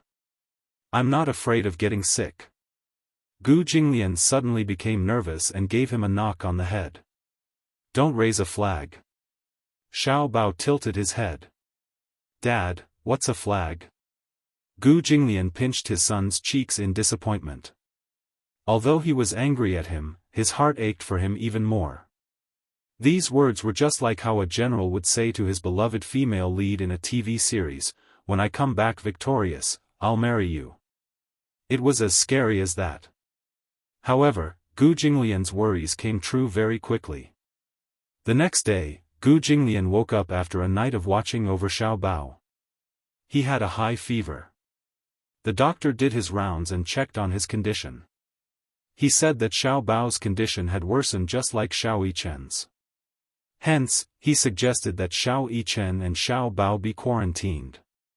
This would be considered a completely quarantined area. Gu Jinglian's heart sank when he heard this. He was still wondering if he had not taken good care of Xiao Bao and Xiao Bao's condition had worsened instead. Mu Yaja also could not bear to send Xiao Yichen to quarantined alone. After all, if they were quarantined alone, he would not have the right to visit them. Xiao Yichen would definitely be lonely in the quarantined area alone. However, since the doctor had said so, Mu Yaja had no choice but to agree for Xiao Yichen's sake. Gu Jinglian naturally agreed. He had even thought that Xiao Bao would recover soon and be discharged from the hospital. He did not expect Xiao Bao's condition to worsen as well. Chu Ho and Yun Shishir found out that they would be transferred to the quarantine area in the afternoon. Despite Mu Yaja and Gu Jinglian's attempts to stop them, they insisted on coming over to take a look. Both of them were worried sick. In the afternoon, Yun Shishir and Chu Ho rushed over one after another. Xiao Bao and Xiao Yichen's conditions had taken a turn for the worse. Whatever they ate, they would vomit it out after a while. Not only did they have a high fever, but their mental states were also worrying. Yueyao secretly hid in the bathroom and cried. Jing Yang accompanied her and couldn't bear it. Yu Yu stayed by Xiao Yichen's bedside and held his hand tightly. Although he usually found this older brother annoying, Xiao Yichen was in a critical situation. No matter how strong he was, he couldn't help but cry. Even though he was seriously injured, he endured it and didn't cry. Facing the extremely weak Xiao Yichen, Yu Yu couldn't hold back his tears anymore. He clenched his teeth and covered his face as he cried secretly. Xiao Yichen could only open his eyes and look at him. He didn't even have the strength to speak. He wanted to raise his head and hold Yu Yu's hand to comfort him and tell him not to worry, but he didn't even have the strength to speak. Xiao Bao's condition wasn't any better. He was much more delicate than Xiao Yichen to begin with. Initially, he was still strong enough to endure the pain of his high fever. However, when he saw Chu Ho, he immediately broke down and sobbed sadly. "Mom. I feel terrible." He felt as if his entire body was on fire, but he was also extremely cold. He felt hot with the blanket wrapped around him, but without the blanket, he was so cold that he shivered. He didn't even have the strength to get out of bed. Chu Ho rushed over and hugged him tightly. She couldn't bear to part with him. She had secretly asked the doctor about Xiao Bao's condition, but the doctor couldn't be sure. Chapter 45-20. After all, no one was prepared for the sudden onset of the flu. What he meant was that Xiao Bao and Xiao Yichen were in a similar predicament. As for the other children, even though they were not suffering from any symptoms yet, they could not rule out the possibility that the flu virus was still in its incubation stage.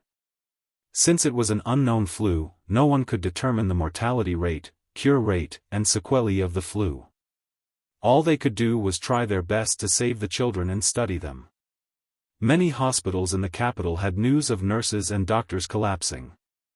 A few nurses' immune systems had deteriorated due to inadequate protection and working overtime. Unfortunately, they were infected.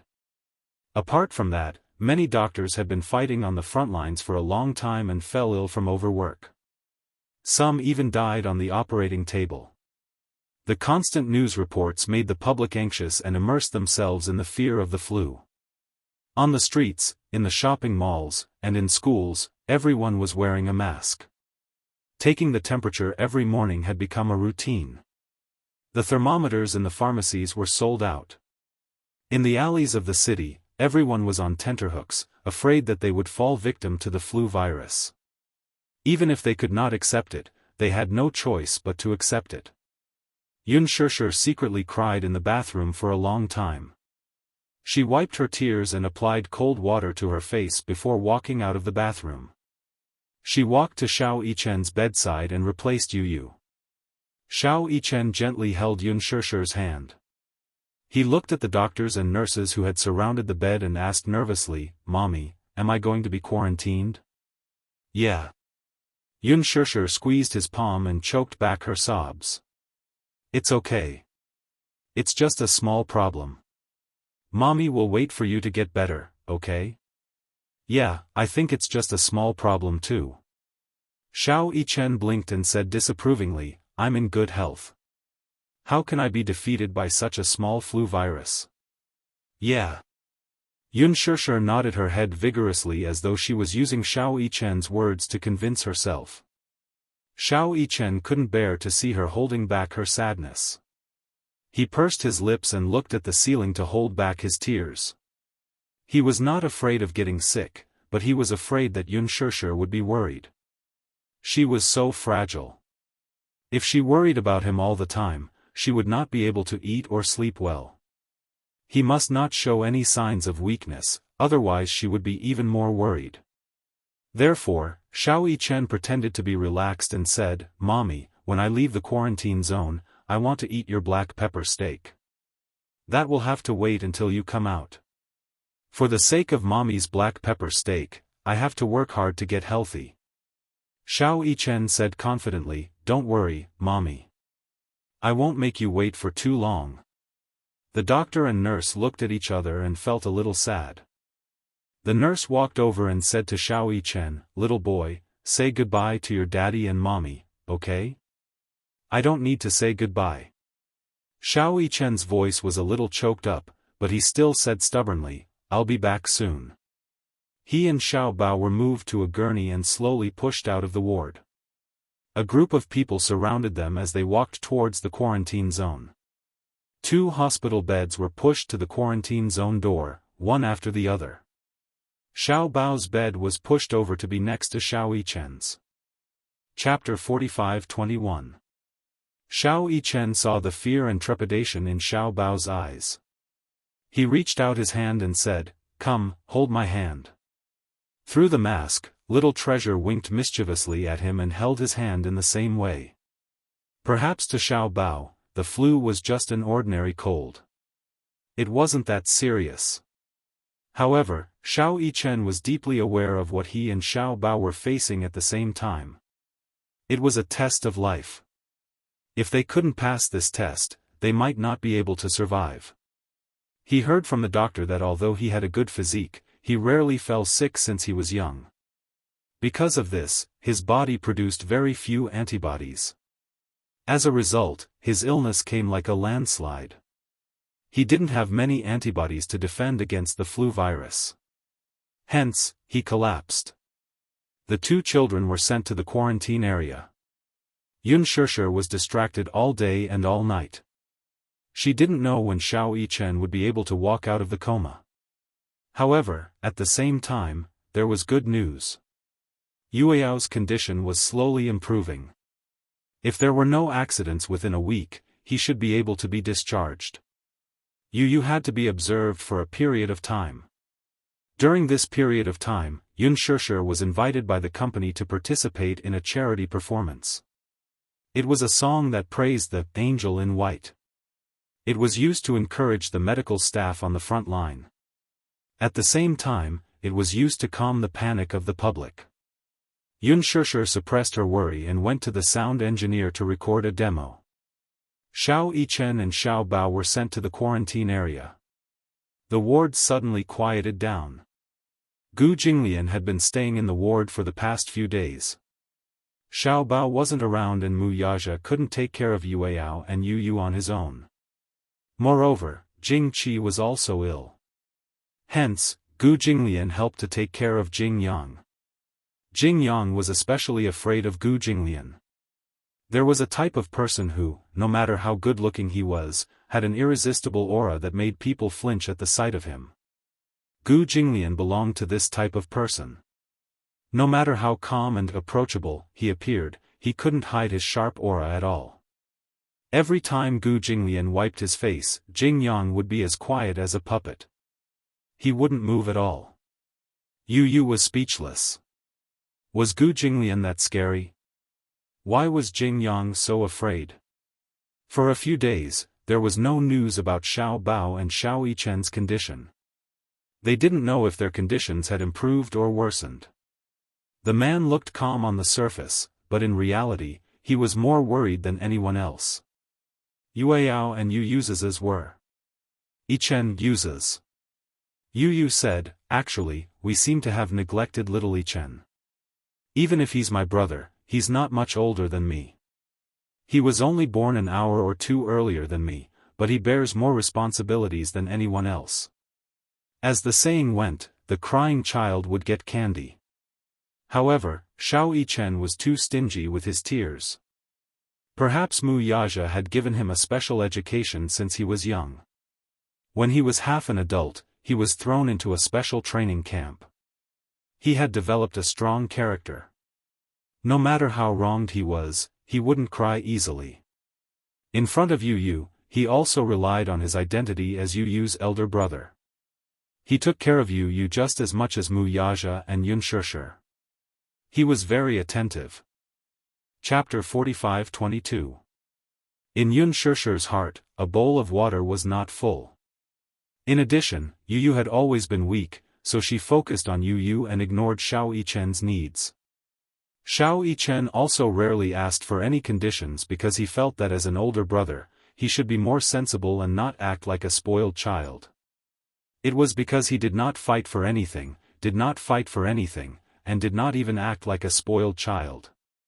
This made it easier for people to overlook his desires. The more sensible a child was, the easier it was for people to forget that he was still a child. Xiao Yichen was only a little over 10 years old.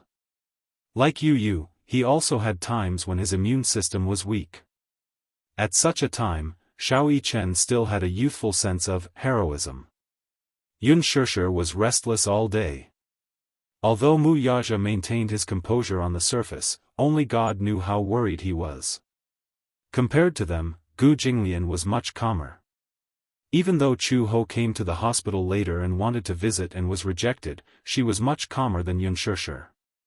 Even though Xiao Bao was now in the quarantine area, which was equivalent to the intensive care unit, not just anyone could visit him.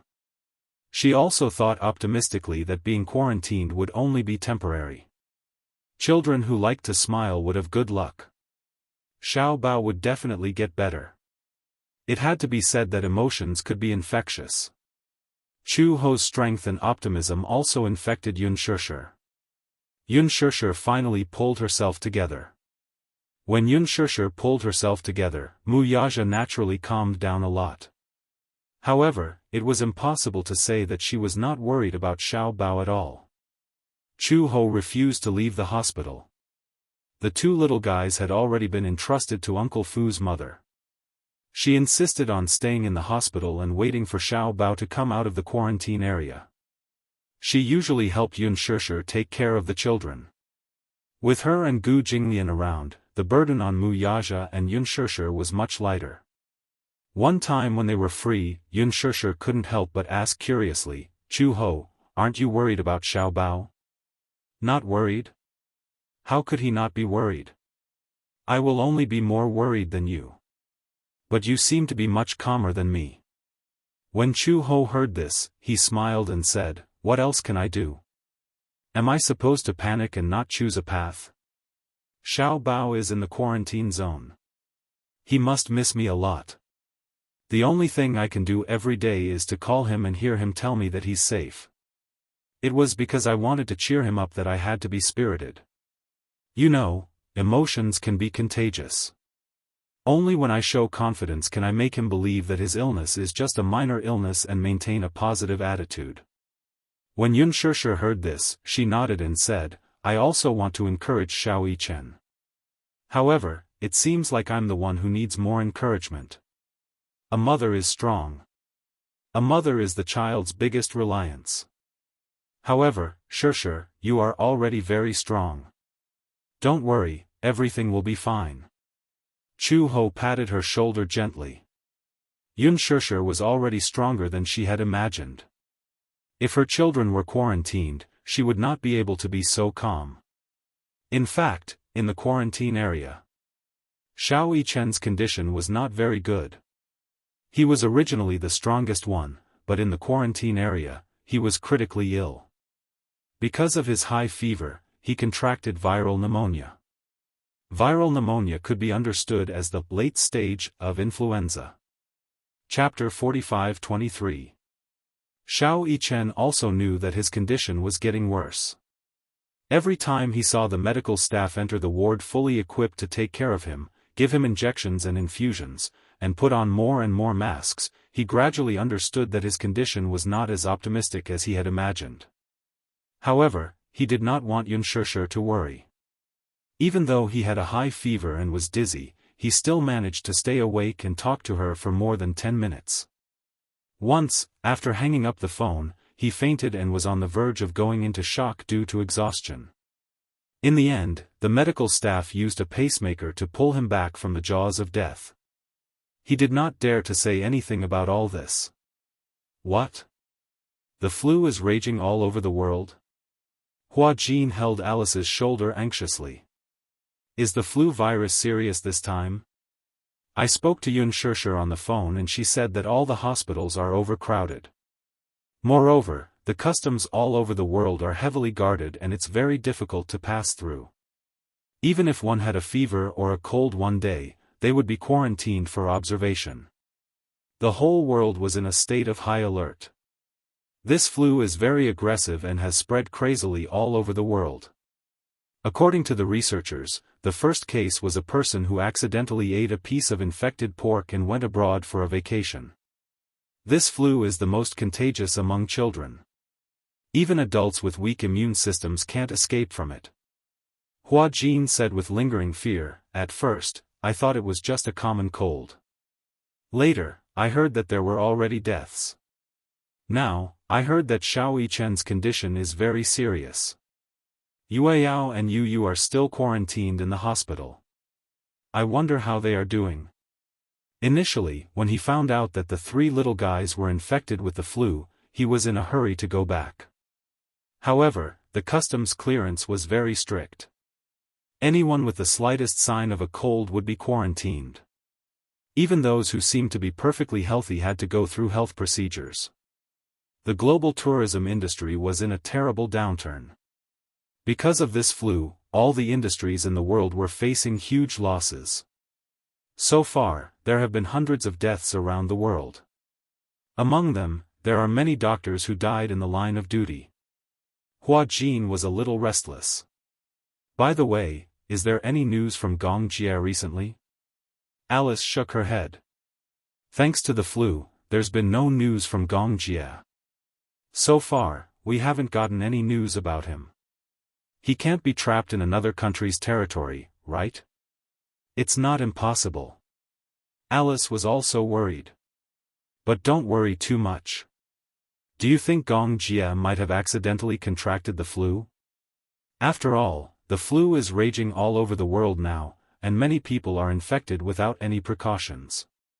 How would I know? I'm not one of his immune cells. Alice narrowed her eyes and changed the topic. You seem to be very concerned about him.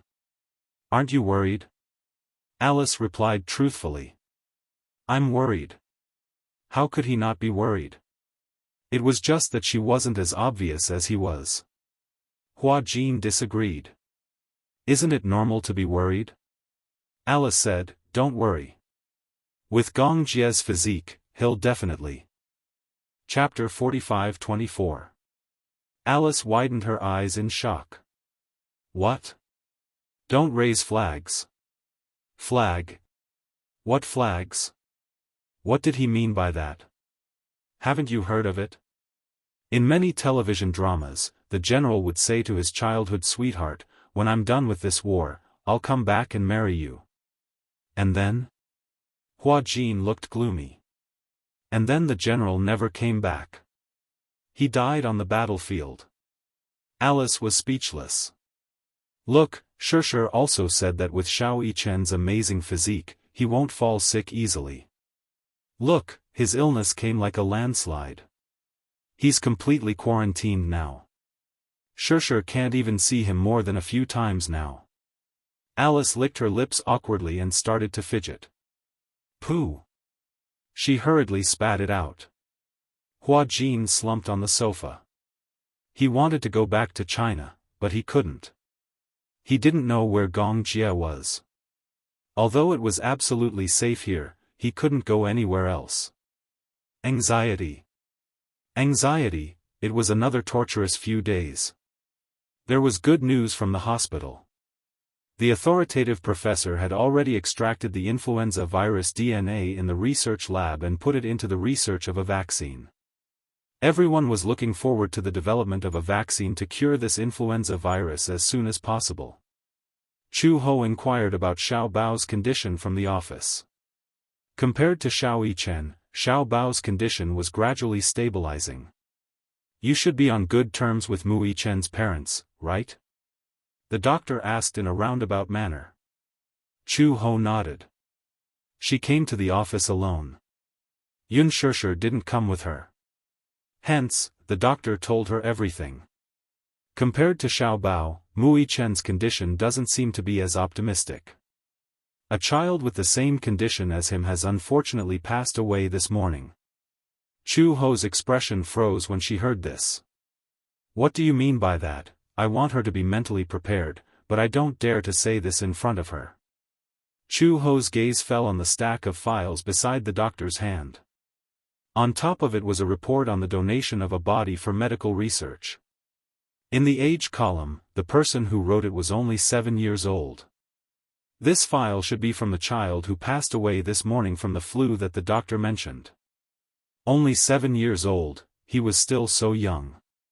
He was about the same age as Xiao Bao. Chu Ho felt her heart ache just thinking about it. If she were in their shoes, she really couldn't imagine how the child's parents endured the pain and signed the agreement to donate the body. The doctor looked at the report and let out a long sigh. There were obvious traces of tears at the corner of his eyes. She was a very lovely girl. Before she died, she said that her wish was to eliminate this influenza. Her parents are university professors. After learning of their daughter's wish, they signed the donation agreement. Chu Ho clenched her fists. She calmed herself down and asked, then. Xiao Yichen. Is his condition that serious too? The doctor replied truthfully, yes, it's much more serious than this. What? Xiao Yichen's condition was worse than this girl's. Then, wouldn't it be very dangerous? That was impossible. When he was video chatting with Yun Xianxia, he clearly appeared to be very relaxed. Chapter 45-25. There were no signs at all. For some reason, Chu Ho's heart sank. Xiao Bao's condition had stabilized, but for some reason, because of Xiao Yichen, she couldn't feel happy or excited at all. She really liked Xiao Yichen. Back then, Gu Jinglian had also mentioned this child. In order to protect Lisa and Yu, Xiao Yichen had sacrificed an unimaginable amount of effort. Why was the illness so unfair to this sensible and obedient child? When Chu Ho returned to the ward, Yun Xianxia had just finished washing the clothes. When she saw Chu Ho, she quickly went up to her and asked, Chu Ho, have you asked the doctor? How's Xiao Bao's condition? When Chu Ho saw her, she didn't know how to answer. She could only smile and say, the doctor said that Xiao Bao's condition has stabilized. Really? Yun Xianxia's eyebrows relaxed happily. She was genuinely happy for her. That's great. Does this mean that if there are no accidents, Xiao Bao will be able to leave the quarantine area soon? Before the vaccine is developed, we can't be sure. If he hasn't fully recovered, he can't leave the quarantine area. Then, at least this means that Xiao Bao's condition is much better. Yun Shishir asked again, did the doctor say anything about Xiao Yichen's condition? Chu Ho was speechless. Her expression suddenly darkened. She was someone who couldn't hide her thoughts. When Xiao Yichen was mentioned, her expression turned ugly. When Yun Shishir saw this, she immediately guessed something. She asked tentatively, the doctor said that Xiao Yichen's condition isn't very optimistic, right? Yeah. What's the situation? Yun Shishir grabbed her hand and said, Chu Ho, tell me the truth. Shishir, I don't want to hide it from you. Xiao Yichen's condition is critical. His condition is more serious than you think. There's a little girl who just this morning. Her parents signed the agreement to donate her body. Xiao Yichen's condition is much worse than hers. Even the doctors are impressed. Perhaps it's because of his strong willpower that he's able to hold on until now. Before Chu Ho could finish his words, Yun Shishir's eyes widened and tears rolled down her cheeks. When Chu Ho saw this, he was even more at a loss. Shishir, I didn't want to tell you at first, but I hope that you're mentally prepared. Nobody wants the worst to happen, but I can't hide anything from you. Yun Shishir lowered her head and wiped her tears with the back of her hand. It's okay, it's okay. I asked you to tell the truth. But even though she was comforting him like this, his tears still flowed even more violently. Yun Shishir choked a little and said, that's impossible. Xiao Yichen and I video call each other every night. He seems very optimistic when I see his condition. I even thought that he would recover soon. I've already made plans to get him out of the hospital. Chu Ho sighed and said, that's because he didn't want you to worry. Actually, he knows his own condition best. I heard that there was one time when he went into shock after hanging up the phone because he was exhausted. He had to use a pacemaker to pull him back. Yun Shishir became nervous. Should I not video call him every day? Shishir, sit down first. When Chu Ho saw Yun Shishir's helpless expression, his heart ached terribly. Yun Shishir was extremely disappointed. Chapter 45-26. In front of Chu Ho, Yun Shishir wanted to remain calm. However, when she thought about how Xiao Yichen had forced himself to smile during the video call, the more sensible he was, the more her heart ached. When she thought about the possibility of losing him, the memories of the past resurfaced. Or perhaps, when she was about to lose him, she regretted not doing enough and had many regrets. She broke down and covered her face as she let out a suppressed cry. When Chu Ho saw this, his heart ached unbearably. She might not be able to empathize, but if the doctor told her today that Xiao Bao's condition was getting worse, she might break down even more than Yun Shishir. How is that possible? Yun Shishir couldn't figure it out. Shock. How could his condition be so serious? If it's already this serious, why didn't the doctor tell us? Chu Ho's expression was solemn. What's wrong with Xiao Yichen? Suddenly, Yu Yu's startled voice came from the door. Shock. What shock? Yun Shishir raised her head in shock and looked in Yu Yu's direction. However, she saw him holding Yueyao's hand and standing at the door with a stunned expression. His fingers, which were holding the door frame, were trembling uncontrollably. Mommy, what's wrong with Xiao Yichen? Didn't you say that if there were no accidents, he'd recover soon? She didn't know when he had stood at the door, nor did she know how much he had heard. Yun Shishir was a little flustered. Yu. Don't be nervous, I heard everything just now. Yu said directly, I heard you guys say that Xiao Yichen's condition is very dangerous.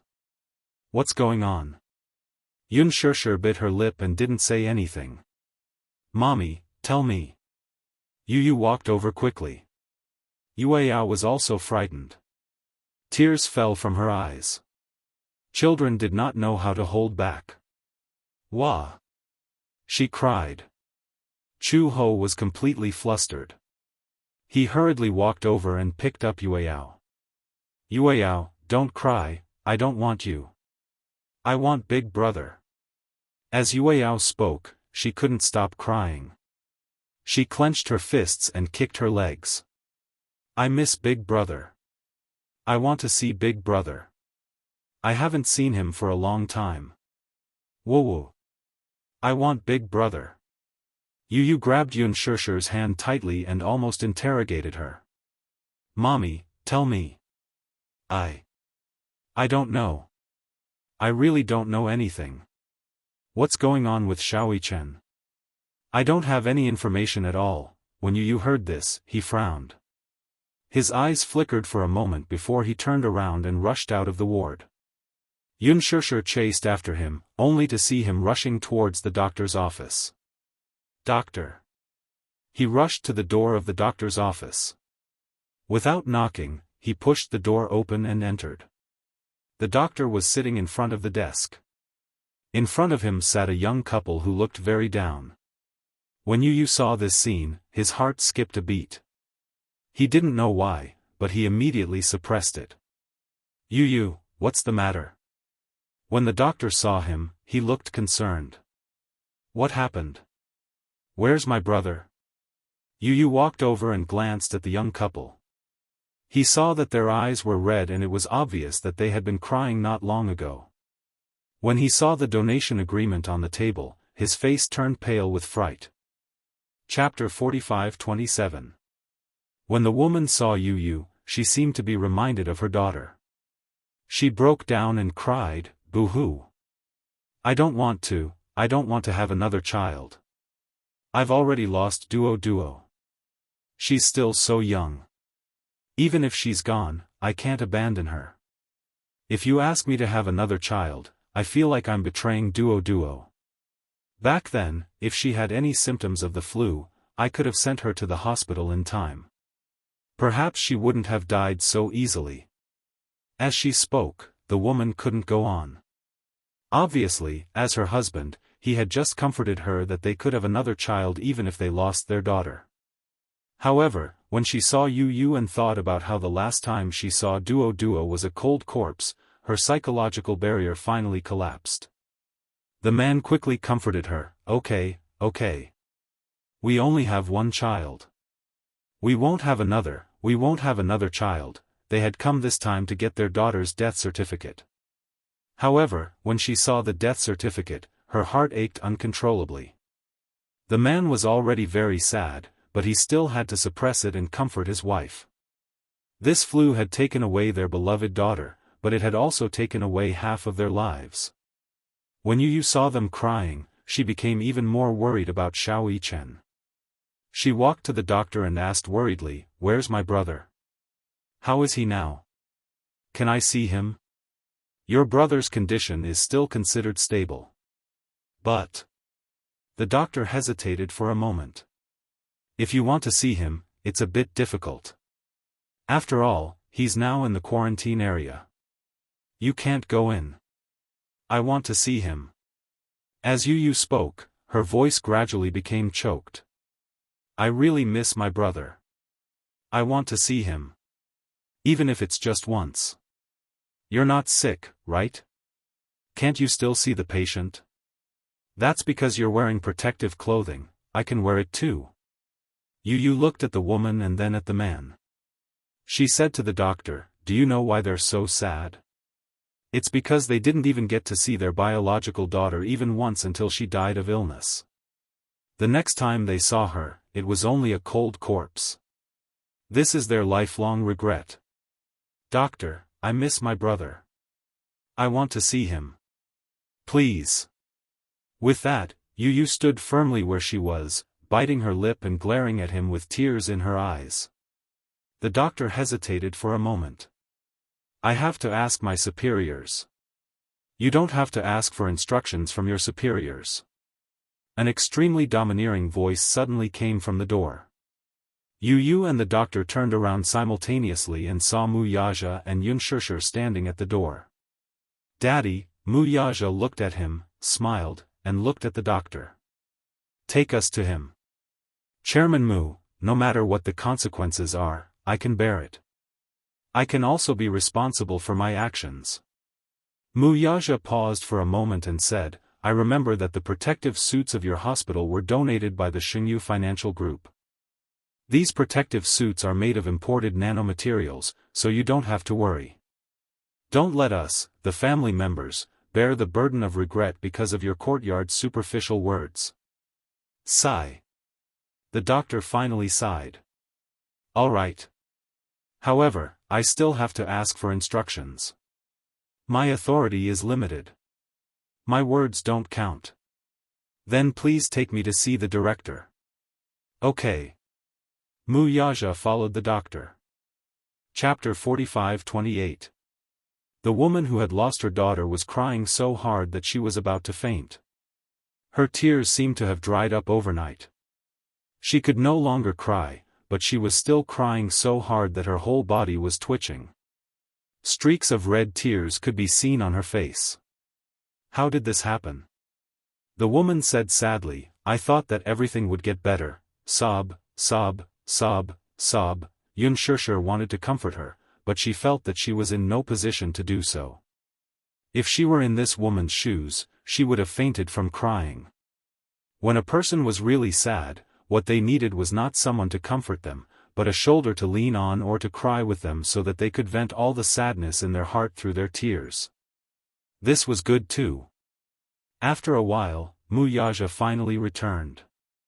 Xianxia stood up excitedly when she saw him. What did he say?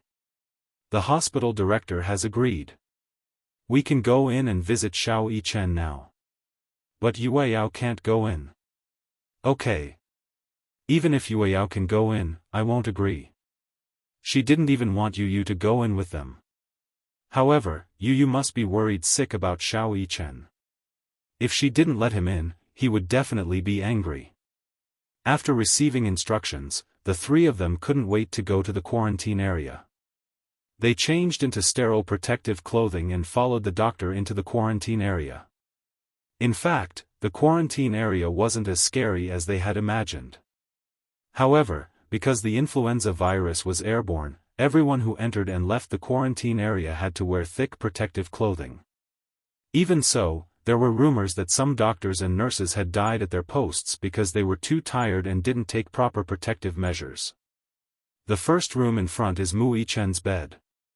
When Yu heard this, he immediately let go of Xianxia's hand and ran into the room.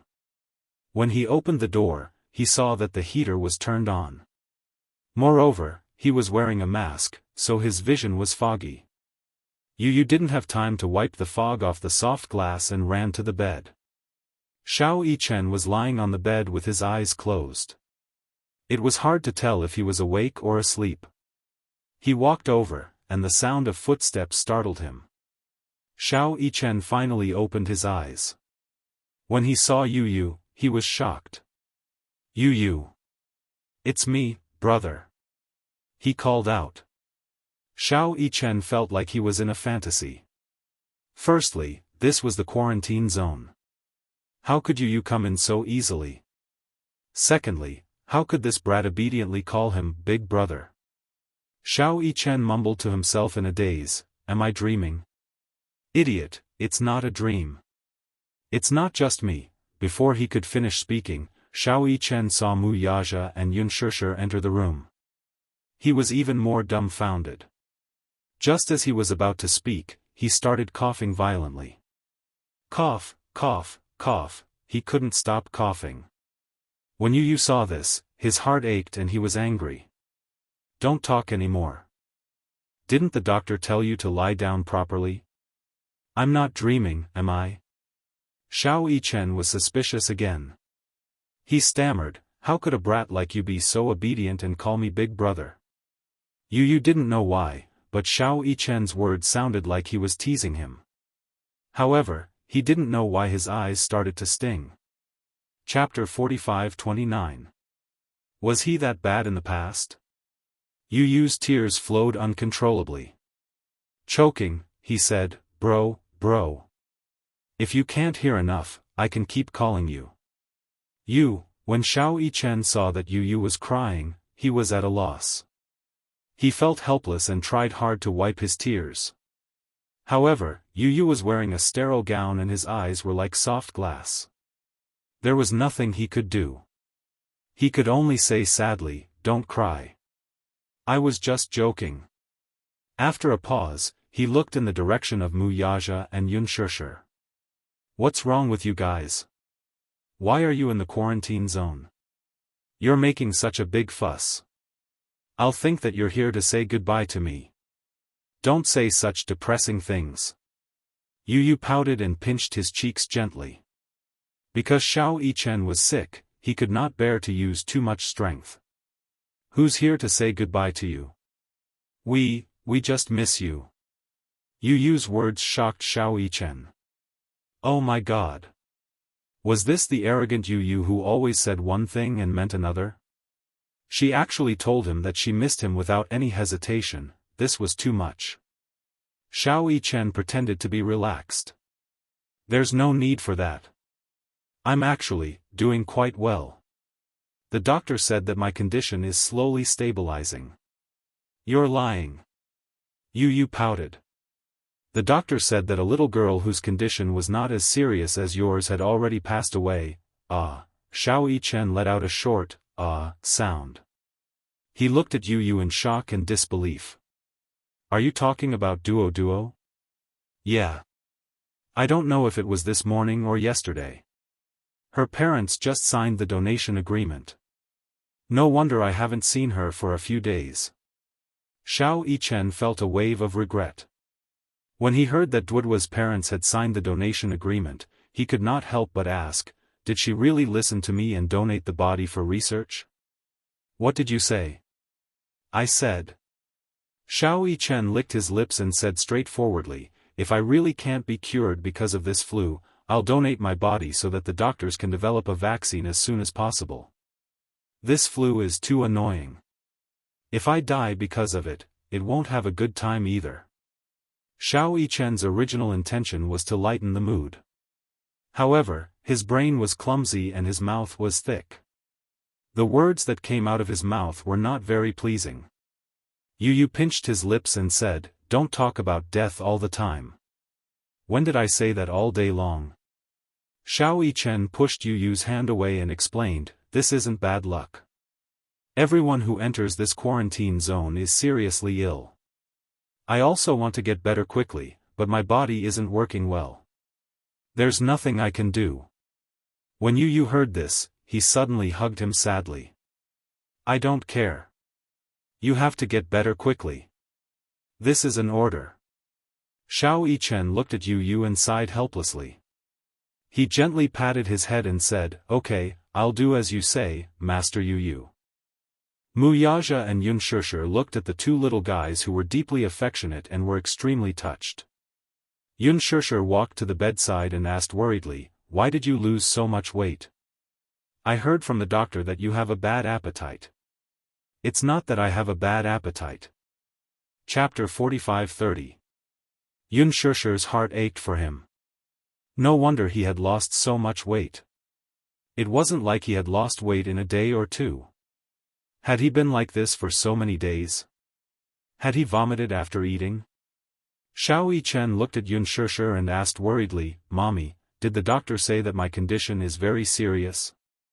Xianxia could only sigh, not knowing how to answer. Yu was extremely straightforward. "The doctor said that your condition is very serious. He even said that you went into shock once. If it wasn't for the timely rescue, you might have." Xiao Yichen heaved a sigh of relief when he heard this. "It seems like I'm quite lucky." Xiao Yichen was naturally optimistic. Even when he heard that he had almost died, he looked indifferent. Yu's heart ached when she saw this. Xiao Yichen suddenly said, "Oh yes, Mommy, can I ask you for a favor?" Xianxia looked at him in confusion. "What is it? What do you want me to do?" If I'm like Duo, can you help me sign a donation agreement?"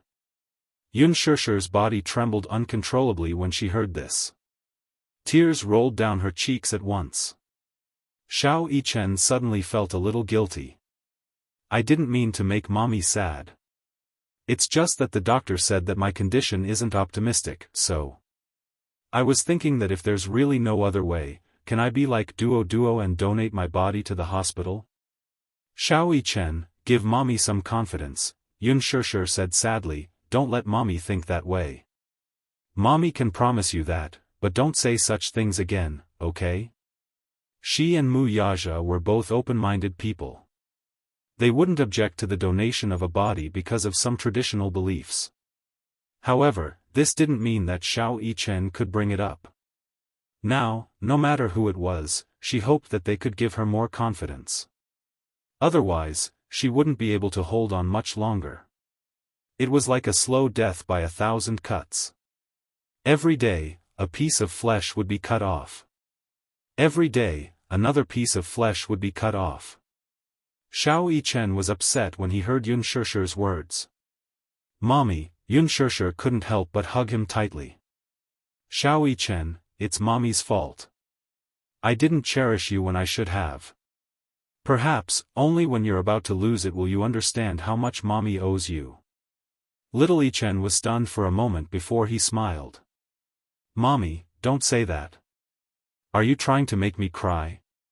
You're as important as Yu. We can't lose you, much less lose you.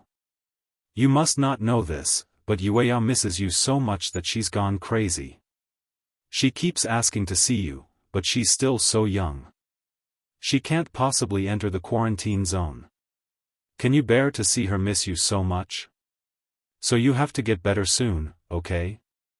Xiao Yichen could hold back his tears at first, but when he heard about Yueyao, his tears suddenly went out of control.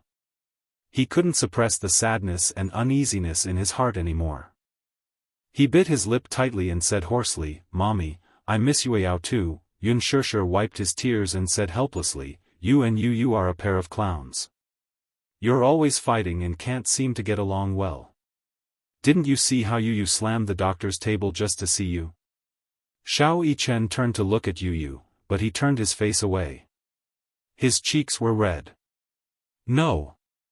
Don't listen to Mommy. Chapter 45-31. Xiao Yichen knew that Yu didn't mean what he said, but he was very touched that Yu was willing to do so for him. It's better not to enter the quarantine zone.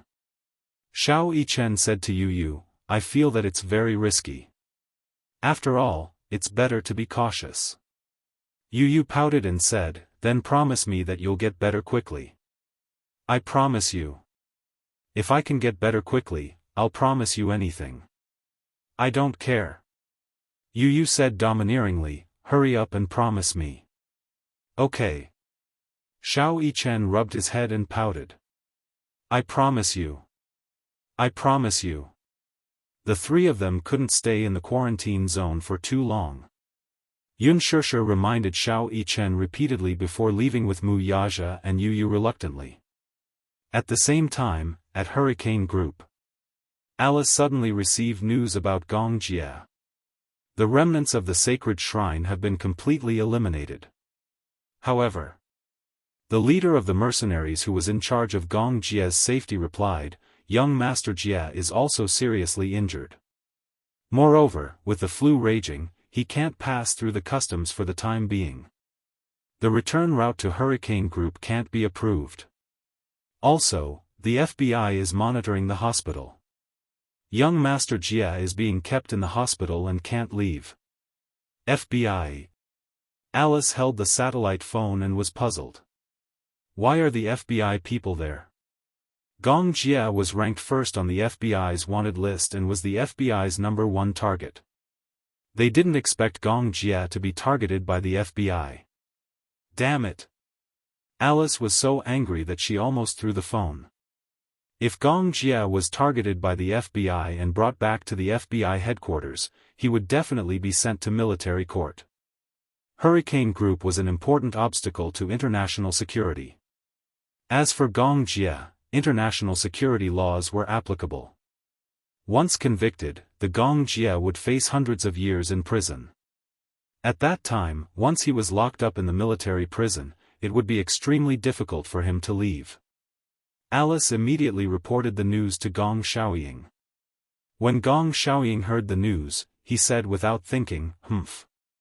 In my opinion, the remaining members of the Sacred Hall of Light are bait used by the FBI to attract Gong Jia. Where is little Jia now? He's in the East African Neutral Hospital. He's currently under the protection of the East African president, but once he leaves the hospital, the FBI will have reason to arrest him immediately." Gong Xiaoying lowered his head and fell into deep thought. The president of East Africa had a good relationship with the Hurricanes. Usually, when there was an armed war, the Hurricanes would provide a lot of military assistance to East Africa. The FBI belonged to the M Federation. Therefore, they did not have the authority to make arrests in East Africa. However, if Gong Jia left the hospital, then anything could happen. With the military strength that little Jia brought, we won't be able to safely cover little Jia's departure for the time being. I'm thinking if I should send some troops over, but the international air route can't be approved. Now that the global flu crisis is over, it's very tense. Gong Xiaoying said, "So what? If they don't approve, then fly over by force and bring him back." No matter how powerful one's background was, if a private jet wanted to fly, it had to be approved by the international air route. However, if they didn't get permission to fly by force, it would be considered a black flight. If it was in local territory, it might not be a big deal. At most, they would face a huge compensation. Chapter 45-32. If they were forced to fly, they might face a small skirmish. It's too dangerous. Alice still had some lingering fears. If we were to be shot down as a terrorist attack, the losses would outweigh the gains. Then can you think of another way to bring Shao Jia back? Gong Xiaoying asked her. Alice was silent. I didn't expect you to do it like this. No matter what price I have to pay, I want you to bring him back unharmed. Yes. I understand. Alice had just walked out of Gong Xiaoying's room when she saw Hua Jin standing at the door anxiously. When he saw her, he immediately rushed over. I heard that there's news about Gong Jia. Alice was a little surprised. How did you know? Hua Jin was a little helpless. I just eavesdropped on you. I saw you rushing into the study, so I was worried that something had happened to Gong Jia. Alice turned around and looked at him warily. She immediately pulled him aside and warned him sternly, "You shouldn't have eavesdropped on my conversation with Master. If he finds out, he'll be angry. Moreover, you're not a member of Hurricane. You shouldn't have eavesdropped on my conversation with him. But you didn't tell me anything. I didn't have time. It was an emergency." Hua Jin lowered his head. Sorry. After a pause, he said, I just heard you say that there's news about Gong Jia. Yeah. But, he's injured. Injured? Hua Jin was even more nervous now. He grabbed her shoulders tightly. Is it serious? Is it life-threatening? It's not a big deal if he's injured, but he's being targeted by the FBI. FBI? When Hua Jin heard this, he was a little confused. What's wrong with the FBI? From what he knew, or perhaps it was because he had been taught in movies, the FBI was the righteous party. Alice narrowed her eyes and looked at him, guessing what he was thinking. Do you think that the FBI is no big deal? That they're the righteous party and won't do anything to Gong Jia? Yeah. What else? You seem to have forgotten. Alice reminded him faintly, Hurricane is not the righteous party. Shao Jia is the crown prince of Hurricane and is also a thorn in the side of the Federal Security Organization. If the FBI catches Shao Jia, he'll definitely be sent to the military court. Military court? Hua Jin grew even more nervous. What will happen then? He'll be sentenced. You can ransom him. Do you think the international court? Hua Jin was even more confused now. Then, if I'm sentenced, how long will it be? A few hundred years. You can understand it as a life sentence. In international law, sentences are accumulated according to the level of the crime. Many war criminals were sentenced to hundreds of years in prison, which was equivalent to life imprisonment. Usually, in a domestic murder case, no matter how many victims there were, it would be considered as intentional homicide. But in the Anglo-American legal system and the international court, every person killed would be convicted of murder. In the end, the criminal punishment for each crime would be added together, resulting in a sentence of hundreds of years. Hua Jin widened his eyes in shock. Hundreds of years. Anyway, the most important thing now is to bring Shao Jia back as soon as possible. That's scary. Hua Jin reacted. How could he forget that Gong Jia was the #1 target on the wanted list? Chapter 45-33. Then what should we do? Hua Jin said, we have to save him as soon as possible. I'll go and approve the flight route first. Alice said, you don't have to worry about anything. Just stay on the island. I want to go too. Alice glared at him. What are you going to do? I can help a little, right? Alice was speechless. You go, as long as you don't drag me down. Okay. I promise that I won't be a burden. Hua Jin thought that she had agreed and made a solemn vow. Alice glared at him, but she didn't have any temper. Anyway, you just stay on the island. Alice left without looking back. Hua Jin looked at the direction she left unwillingly and clenched his fists. Alice, the flight route still can't be approved. East Africa was not a peaceful place now. In addition to the war, there was an outbreak of influenza, and the fierce plague brought about by the war. The epidemic spread, and the international air routes had been blocked, all the routes to and from East Africa. At present, the war was in a stalemate. In addition, the troops of various countries could not enter East Africa. If it's not allowed, then we'll fly by force. Alice gave the order, and the logistics department immediately went to prepare the materials needed for the flight. Alice asked Vermilion Bird to dispatch 3 troops of mercenaries. The number of mercenaries was not important, but the quality. This time, in order to bring Gong Jia back safely, Vermilion Bird dispatched almost all the elites to Alice. They set off at a quiet dawn. Alice calculated the time. If there were no accidents, they would land in East Africa at night. The flight route avoided other countries as much as possible. At present, East Africa had fallen, and it would not pose any threat to the flight and landing. As long as they did not pass through other countries, it should be fine.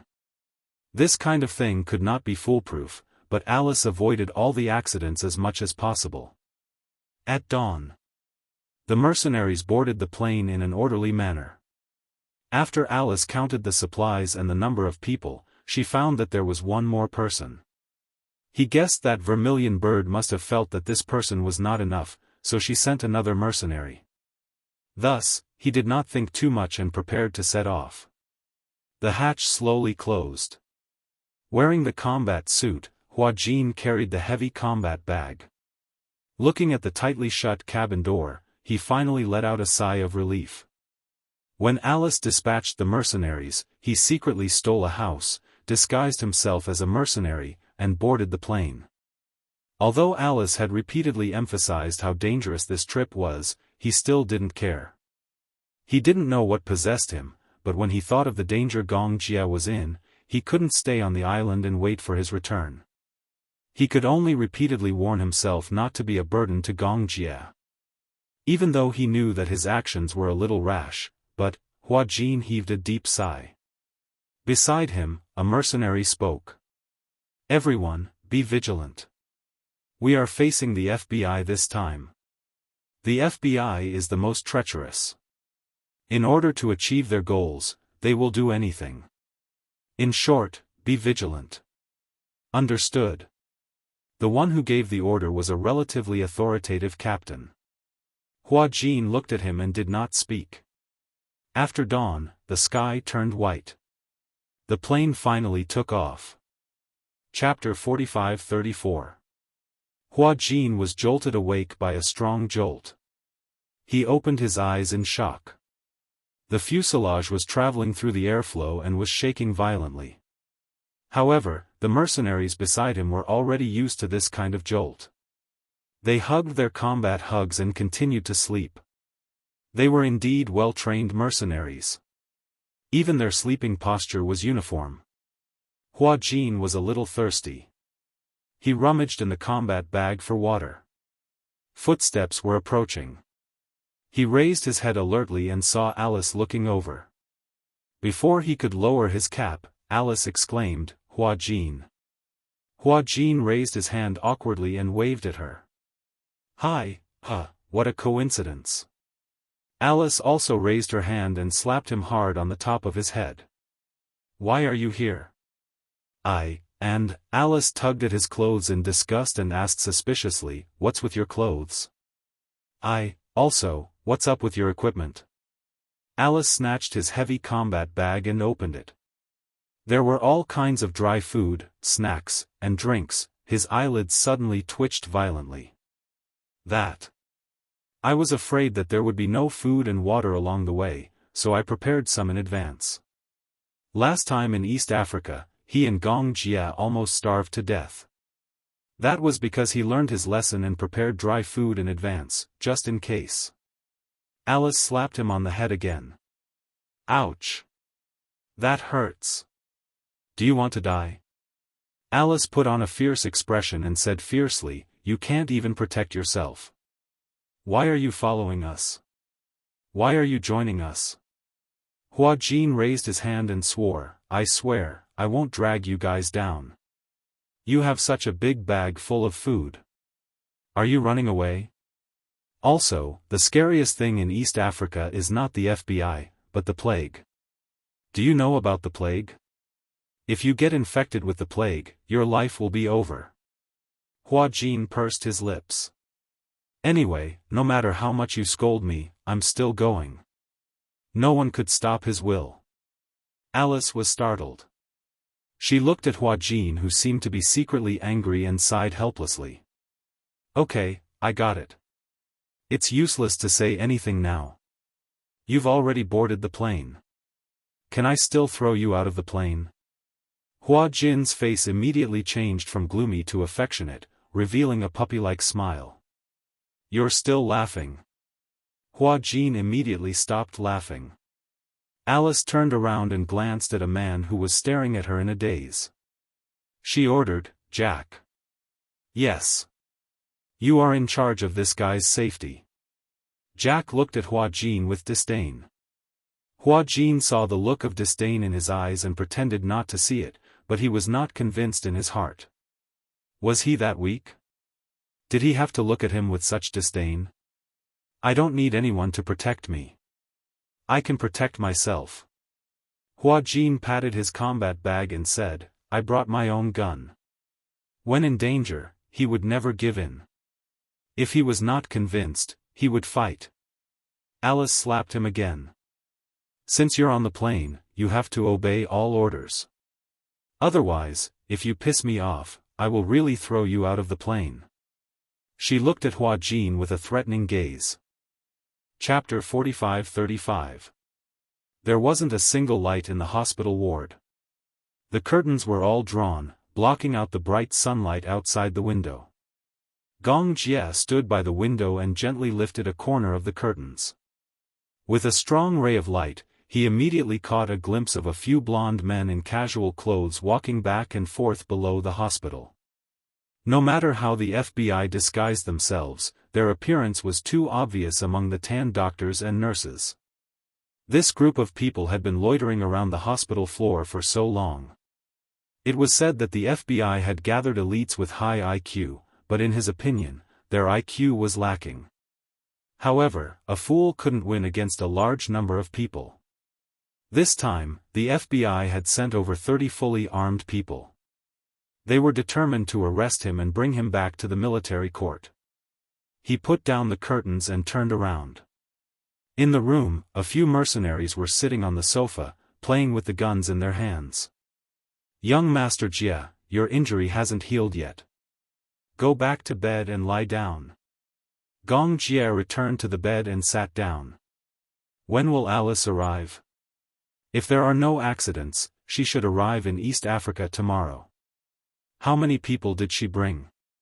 3 troops. That's enough. Gong Jie crossed his arms and leaned against the headboard. He said coldly, when we get back, we'll settle the score with the FBI. The FBI is really shrewd. They purposely leaked the news of the remaining members to Hurricane, and Gong Jie cleaned up the remaining members. The mantis stalks the cicada, unaware of the oriole behind. Gong Jie's whereabouts were undoubtedly exposed to the FBI's eyes. However, it was still a little difficult to catch him. This hospital was a neutral hospital. It was not bound by any government treaty, nor was it bound by any international law. This was a hospital set up by humanitarian organizations to stop donations. No official organization could carry out any arrest activities here. The FBI was backed by the Federation, so they had no right to arrest anyone in the hospital. However, it was obvious how determined the FBI was to catch him. If he didn't leave the hospital, they would wait at the door. Was Gong Jie going to stay in the hospital for the rest of his life? Thus, the FBI waited at the hospital all night. Originally, Gong Jie didn't care about the FBI. However, after eradicating the remnants of the Sacred Hall sect, the mercenaries he brought out were greatly weakened. If they were to clash head-on with the FBI, the gains would not make up for the losses. The plane landed smoothly at the airport in East Africa. Instead of calling it an airport, it would be more accurate to call it a wasteland.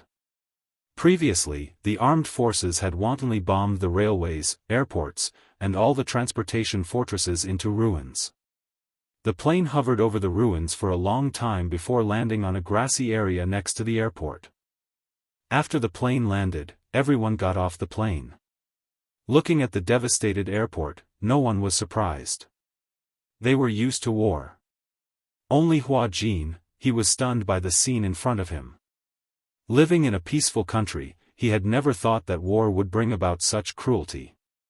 Even though he had experienced the war personally, East Africa had become like this after not seeing it for such a long time. It was a complete mess, and not a single blade of grass grew. It was said that East Africa had temporarily stopped fighting because of the plague, but no one knew when the war would rage again. The peacekeeping force had already intervened, but now, it was useless. What are you waiting for? Chapter 45-36. Hua Jin asked curiously, are we going straight to the hospital now? Alice frowned and said, let's not go to the hospital first. The flight is tiring. Let's go to the relay station to rest first. Okay. Alice had asked Hua Jin to listen to her no matter what. Hua Jin did not dare to make his own decisions. He was afraid that he would cause trouble for her and Gong Jie. At the same time, good news came from the hospital.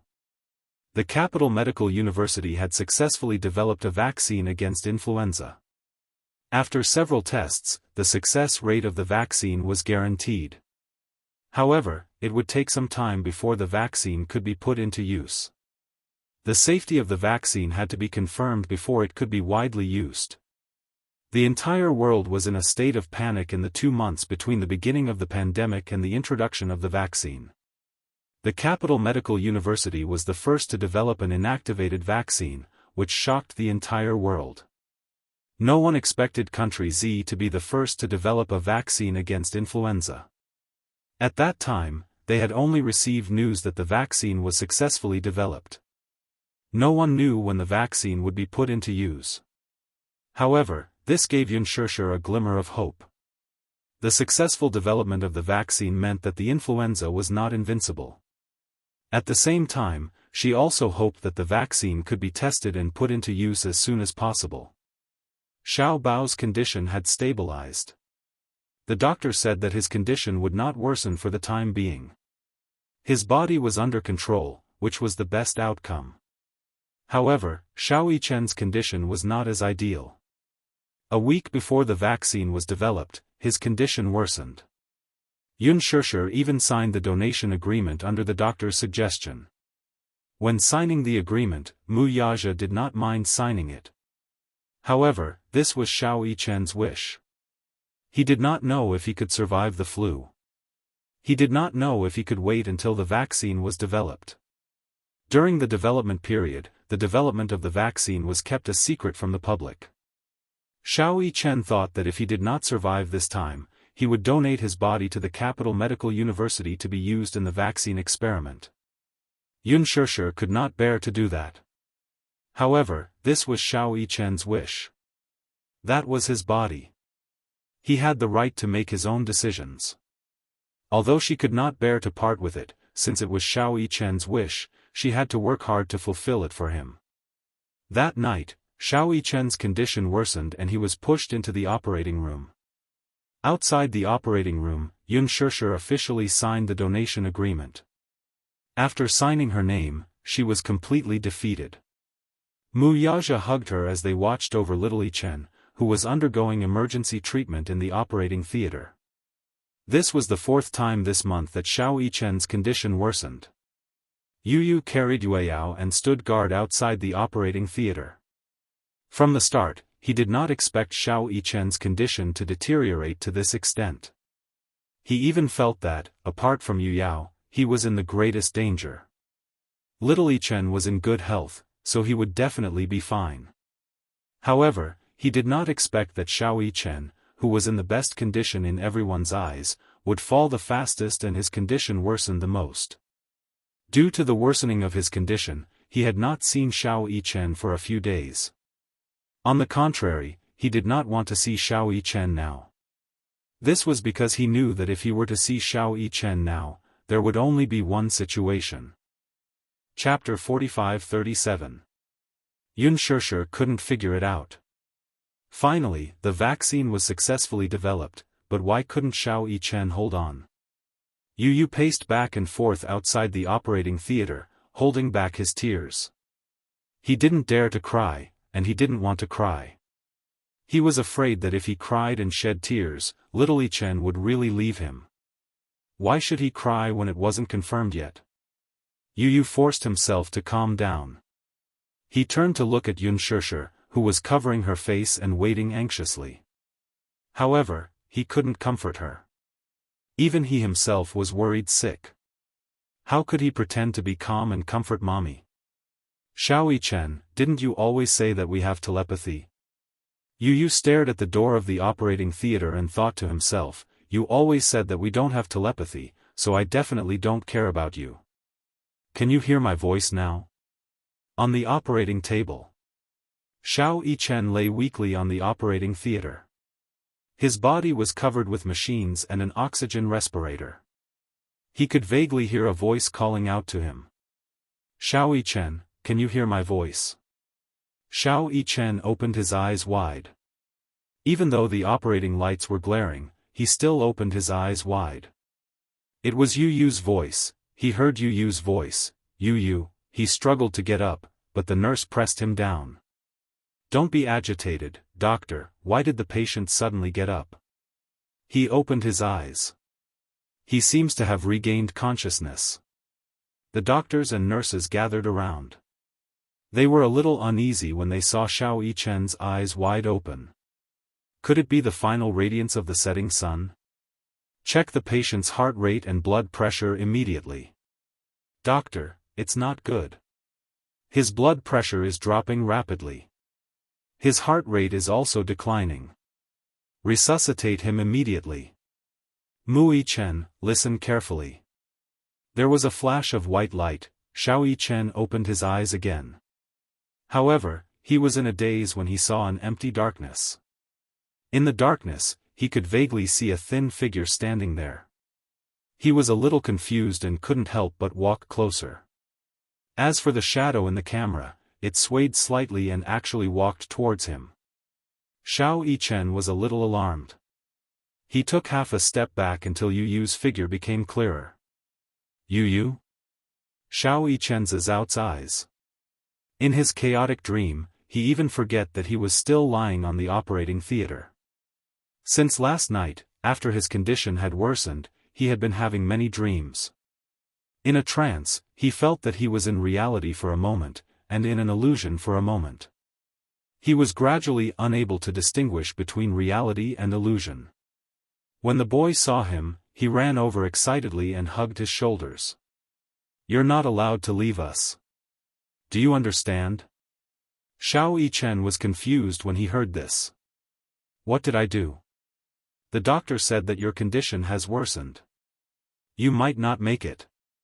You could no longer pretend to be calm. Her eyes turned red. "Mu Yichen, you're not allowed to give up. Do you understand?" "Who said that my condition has worsened?" Xiao Yichen was baffled. "Idiot, aren't I fine?"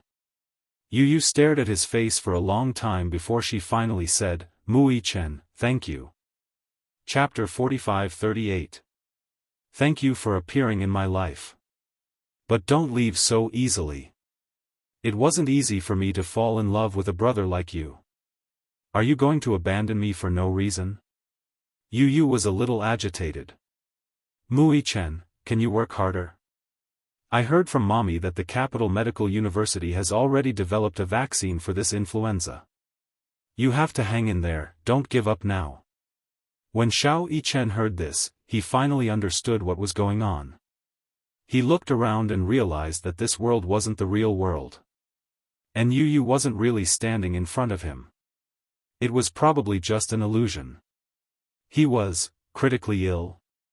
Was it that serious? He had been in a coma for a long time. Even before he was critically ill, he had been in a coma for a long time and had been relying on the nutrient solution to sustain his life. Perhaps he had been too careless in the past. He had always thought that this influenza virus was probably just a relatively serious cold. When it worsened and became infected with pneumonia, Xiao Yichen, who was optimistic by nature, didn't take it seriously. He felt that he would definitely be able to survive this dangerous period. He believed that he was the chosen one and that God wouldn't make things too difficult for him. Otherwise, he would still be able to easily turn danger into safety after walking through danger so many times. This was just a test. However, the deterioration of his condition was contrary to his optimistic thinking. Gradually, he even needed to use a ventilator to prevent himself from suffocating in his sleep, from being monitored for 12 hours to 24 hours a day, and later, from being able to ingest liquid food to only being able to use nutrient solutions to maintain vital signs. He slowly accepted the fact that this aggressive influenza was definitely not as easy to deal with as he had imagined. As the pneumonia spread, it slowly spread to his other organs. So, wasn't he in the real world now? Yu said to him, "You're in the resuscitation room now. Everyone is waiting for you, so you have to pull yourself together. You can't give up just like that, okay?" Xiao Yichen was a little confused. "I'm in the resuscitation room, idiot, don't you feel anything?" Xiao Yichen did not know whether to laugh or cry. "I really don't feel anything." If not for you waking him up, his consciousness would still be in the chaotic space and he would not be aware of his current situation. Yu, don't worry. I'll definitely get better." "That's all talk, I don't believe it. Unless..." Yu suddenly smiled with tears in her eyes and stretched out her pinky finger. "Unless you pinky swear with me." Pinky promise. When Xiao Yichen saw this, he smiled helplessly and stuck out his pinky. "I really don't know what to do with you. Let's pinky swear then." Pinky promise. "Don't change your mind for 100 years. After Xiao Yichen finished speaking, he couldn't help but ask curiously. Yu, I'm a little curious. You said pinky swear, but why did you have to hang yourself? And not to change for 100 years? Don't tell me that I have to hang myself for 100 years if I promise something to someone?" "Because," Yu rolled her eyes and explained helplessly, "hang yourself refers to the amount of strings of money in the past. For example, a string of coins.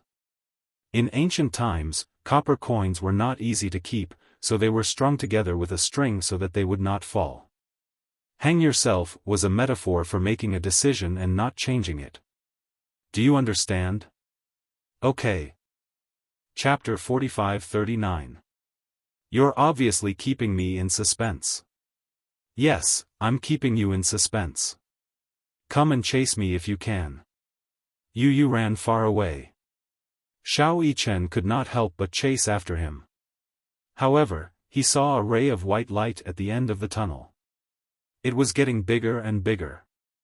Yu Yu's figure gradually disappeared into the white light without a trace. Xiao Yichen chased into the depths of the white light. He felt his entire body being enveloped by a scorching light. His body gradually rose into the air. It was as if he was in the depths of an invisible sea. He was slowly floating to the surface. At this moment, it was as if an invisible hand was pulling him down by his ankle. Xiao Yichen kicked with all his might, trying to break free from the restraints on his ankle. However, the hand refused to let go.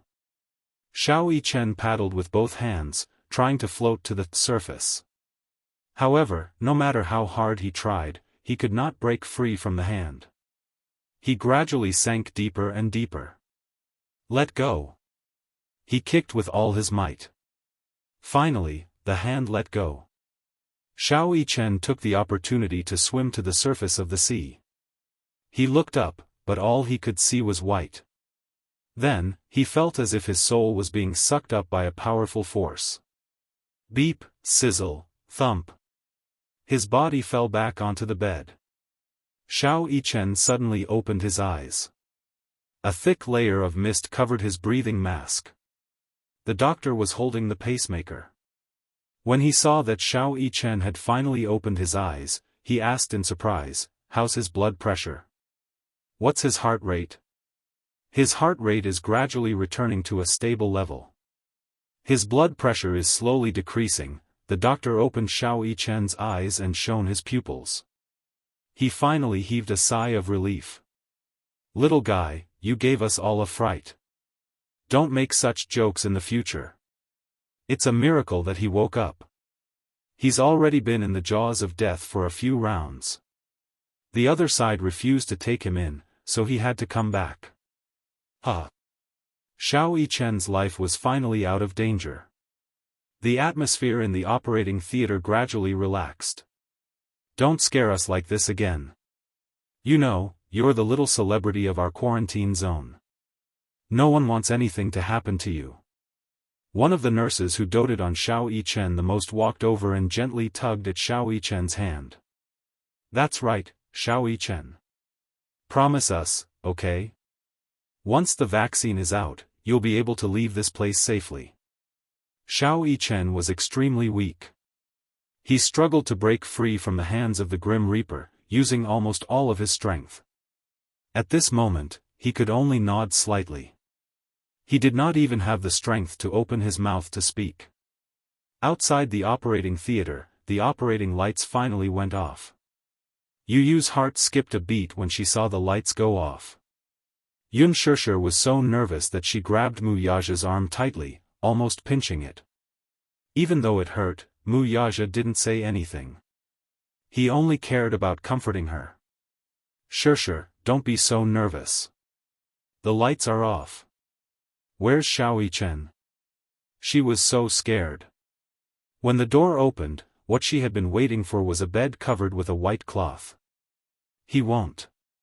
Don't think too much." Mu Yaja didn't know what the situation was, but the most important thing right now was to comfort Unspoken. "I'm fine. Don't worry about me." Unspoken actually comforted him. The door was finally pushed open. Chapter 45-40. Yu Yu immediately rushed over. Unspoken and Mu Yaja also rushed over anxiously.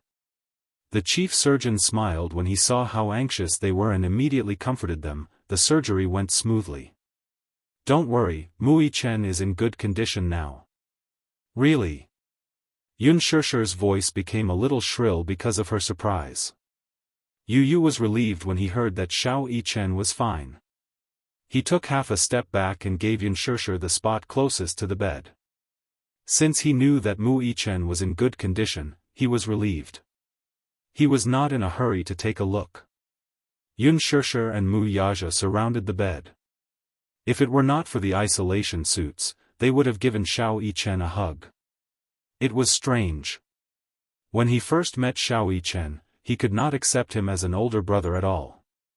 As they slowly got along, even though he accepted Xiao Yichen as an older brother, deep in his heart, he could not accept that Yun Shishir had given half of her love for him to Xiao Yichen. There was no such thing as sharing. Love was limited, just like time. When you gave your love to another person, you would leave less for that person. Yu did not want anyone to share his mommy's love with him. But now, he hoped that Yun Shishir would give Xiao Yichen more of her love. If it were not for this life and death experience, he would not have realized how important Xiao Yichen was to him. He did not even realize that he was so afraid of losing Xiao Yichen.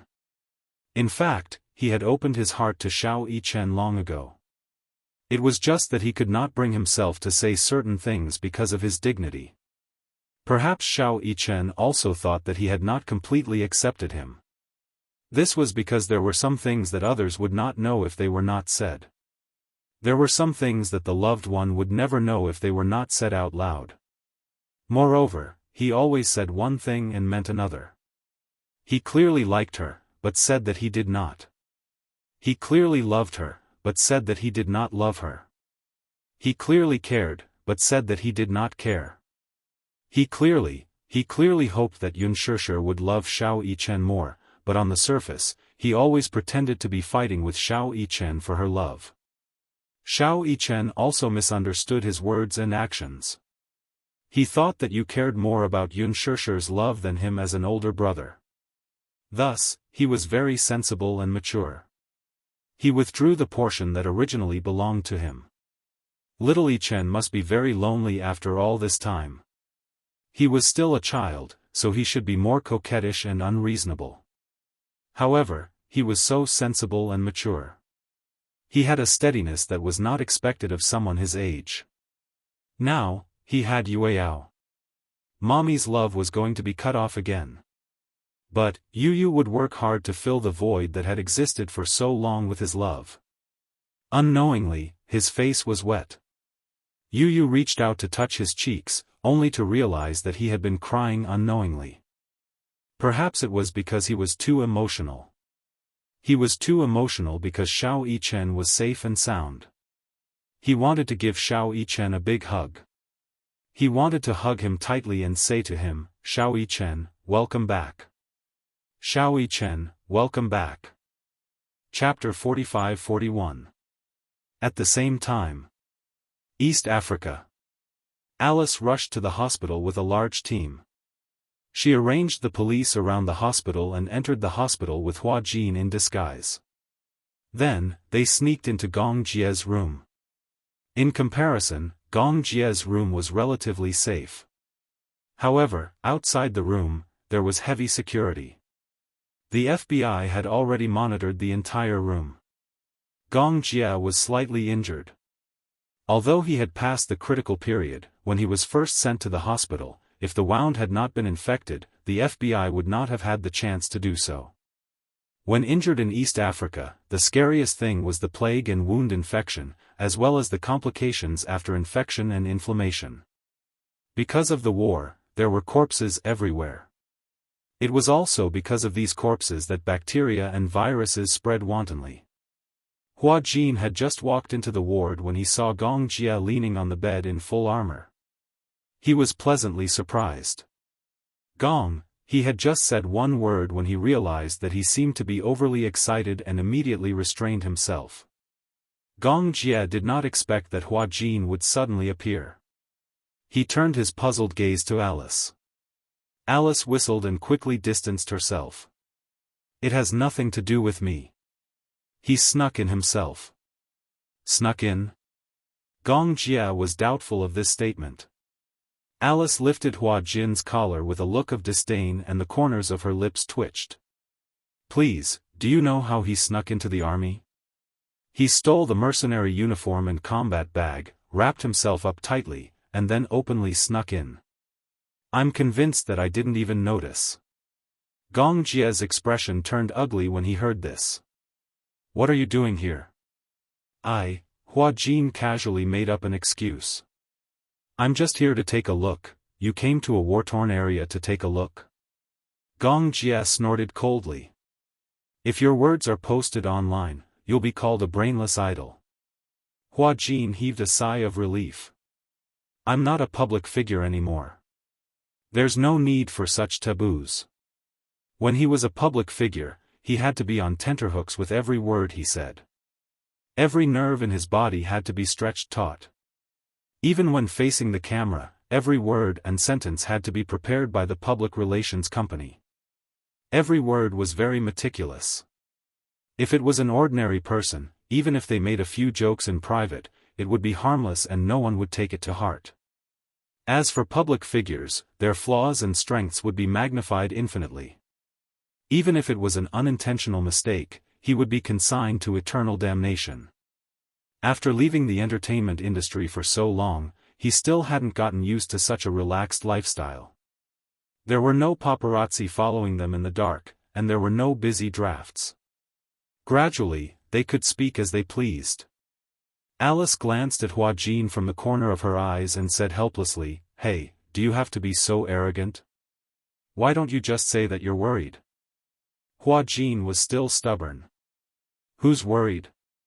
When Gong Jie heard this, his tense handsome face suddenly relaxed a little. Oh? You're here because you're worried about me? No. Hua Jin denied flatly and glared at Alice. If you talk nonsense again, you'll what? Chapter 45-42. Gong Jie looked at Hua Jin with a teasing gaze. The latter whistled awkwardly. She made it up. Got it. Of course, Gong Jie could tell that he was lying to him. Hua Jin snorted in his heart. What? Wasn't this man fine? He didn't have a broken arm or a broken leg like he had imagined. He thought that Gong Jie was seriously injured and trapped in East Africa. But in the end? His leg was fine, and so was his arm. He didn't even know how to cry the tears he had prepared all the way here. If he had known earlier, he wouldn't have come. He would have taken such a big risk. But, that was how he acted in a fit of pique. He heaved a sigh of relief when he saw that Gong Jie was fine and had only suffered some minor injuries. He did not know how serious his injuries were, but at least he was not in any serious condition for now. Nothing was more important than a person being fine. Outside the hospital, the FBI has deployed many people. According to my observation, the hospital is surrounded by more than 20 agents. As for how many are outside the hospital, I'm not sure. Alice and Gong Jie sat opposite each other. The huge ward was filled with mercenaries. Gong Jie furrowed his brows in frustration. They won't give up until they catch me.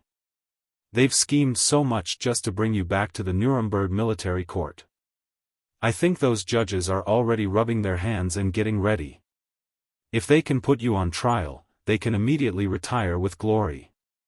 That's not the problem. Gong Jie looked out of the window thoughtfully. I'm only thinking about one problem now. Huh? Alice looked at him in confusion. What's the problem? Gong Jie looked at her meaningfully. Do you still remember what day tomorrow is? Tomorrow? After he mentioned it, Alice was a little confused for a moment. That's right. Was tomorrow an important day? Alice raised her watch and looked at the date on it. She calculated tomorrow's date, but she couldn't think of anything important. Is there anything important tomorrow? Alice was at a loss. Gong Jie snorted in disdain and crooked his finger at her. Come here.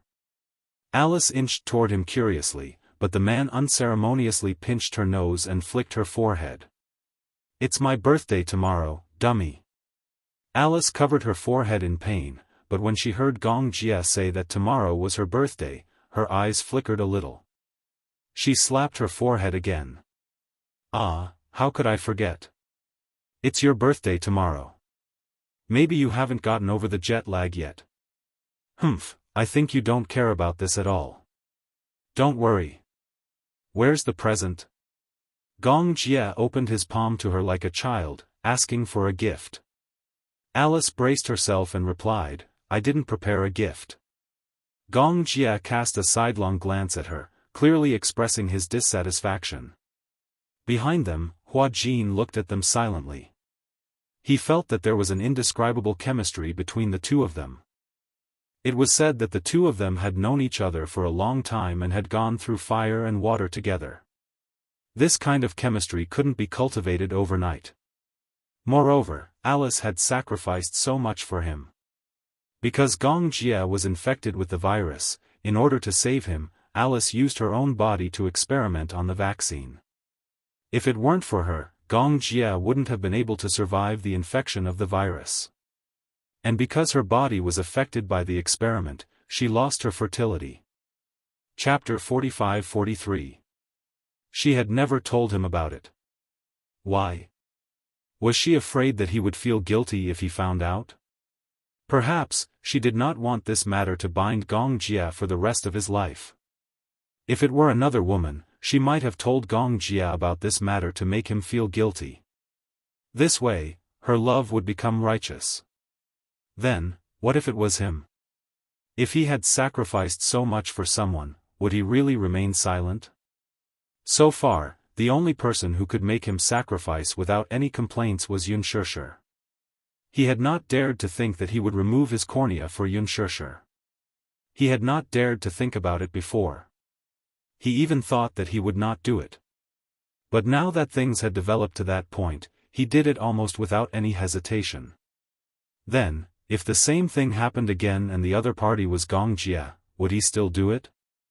To be honest, he did not know if he could do what Alice did. Alice's love for Gong Jie was too heavy and too great. For Gong Jie, she personally brought people and came to East Africa to look for him regardless of the consequences. She loved Gong Jie so much.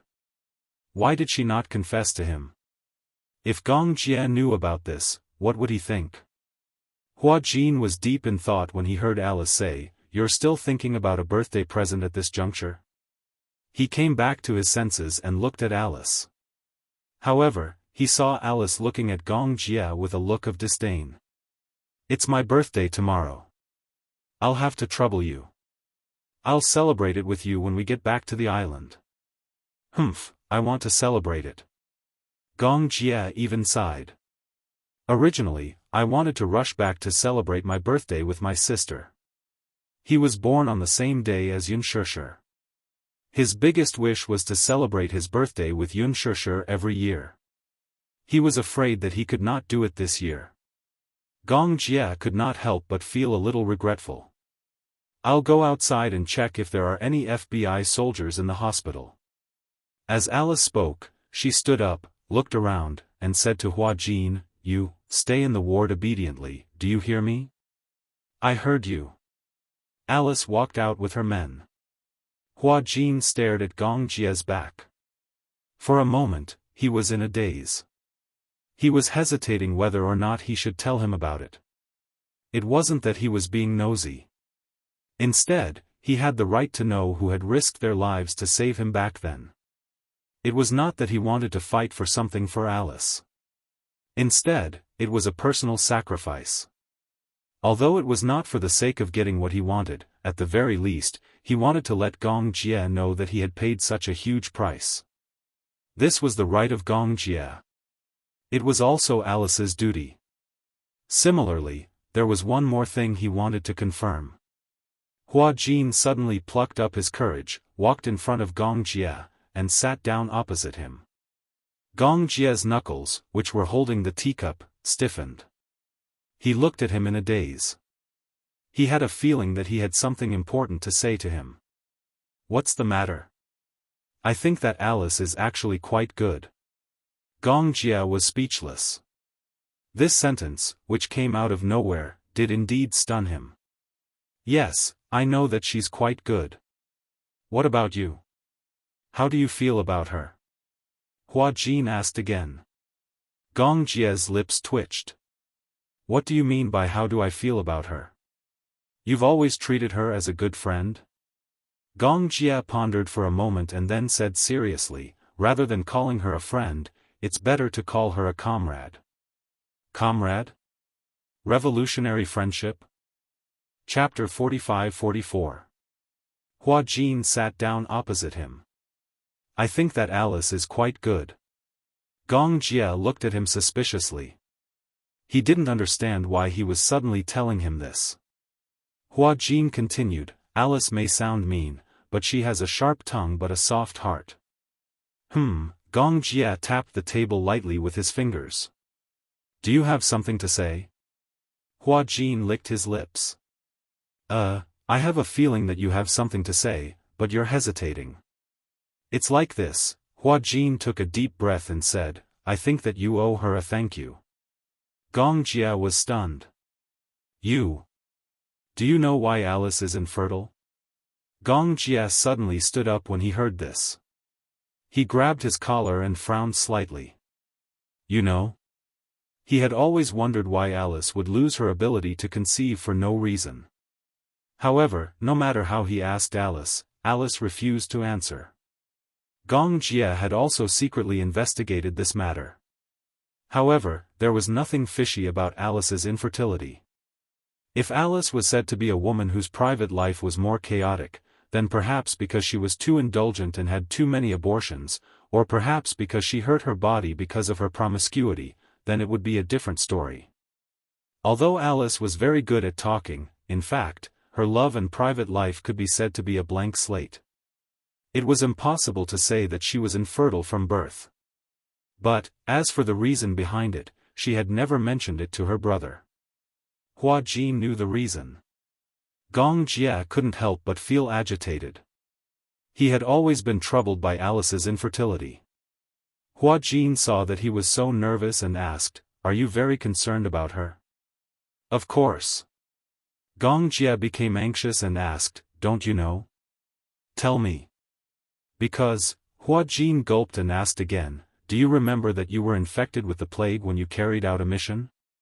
Didn't you get infected with the virus? Gong Jia said, Yes. Hua Jin said, At that time, in order to save you, she used her own body as an experimental specimen. Then, she planted the vaccine in her body? To be honest, I don't really understand this issue. However, I heard that he first implanted the virus into his own body and then experimented with the vaccine on her body. Fortunately, the experiment was very successful. However, because of the infection with the vaccine, the virus destroyed many of her body's skills and she also lost her ability to reproduce. Although she won't completely lose her fertility, if she takes the risk of getting pregnant, there's a 99% chance that the fetus will be deformed. Gong Jia listened silently, and his eyes became darker and darker. She did that? She actually did this for him? No wonder. Back then, when he was infected with the virus, a vaccine for the plague that swept the entire impoverished country was immediately available. He only knew that Alice was one of the main researchers for this vaccine. However, he didn't know that she was the one who took the initiative and used her own body as an experiment.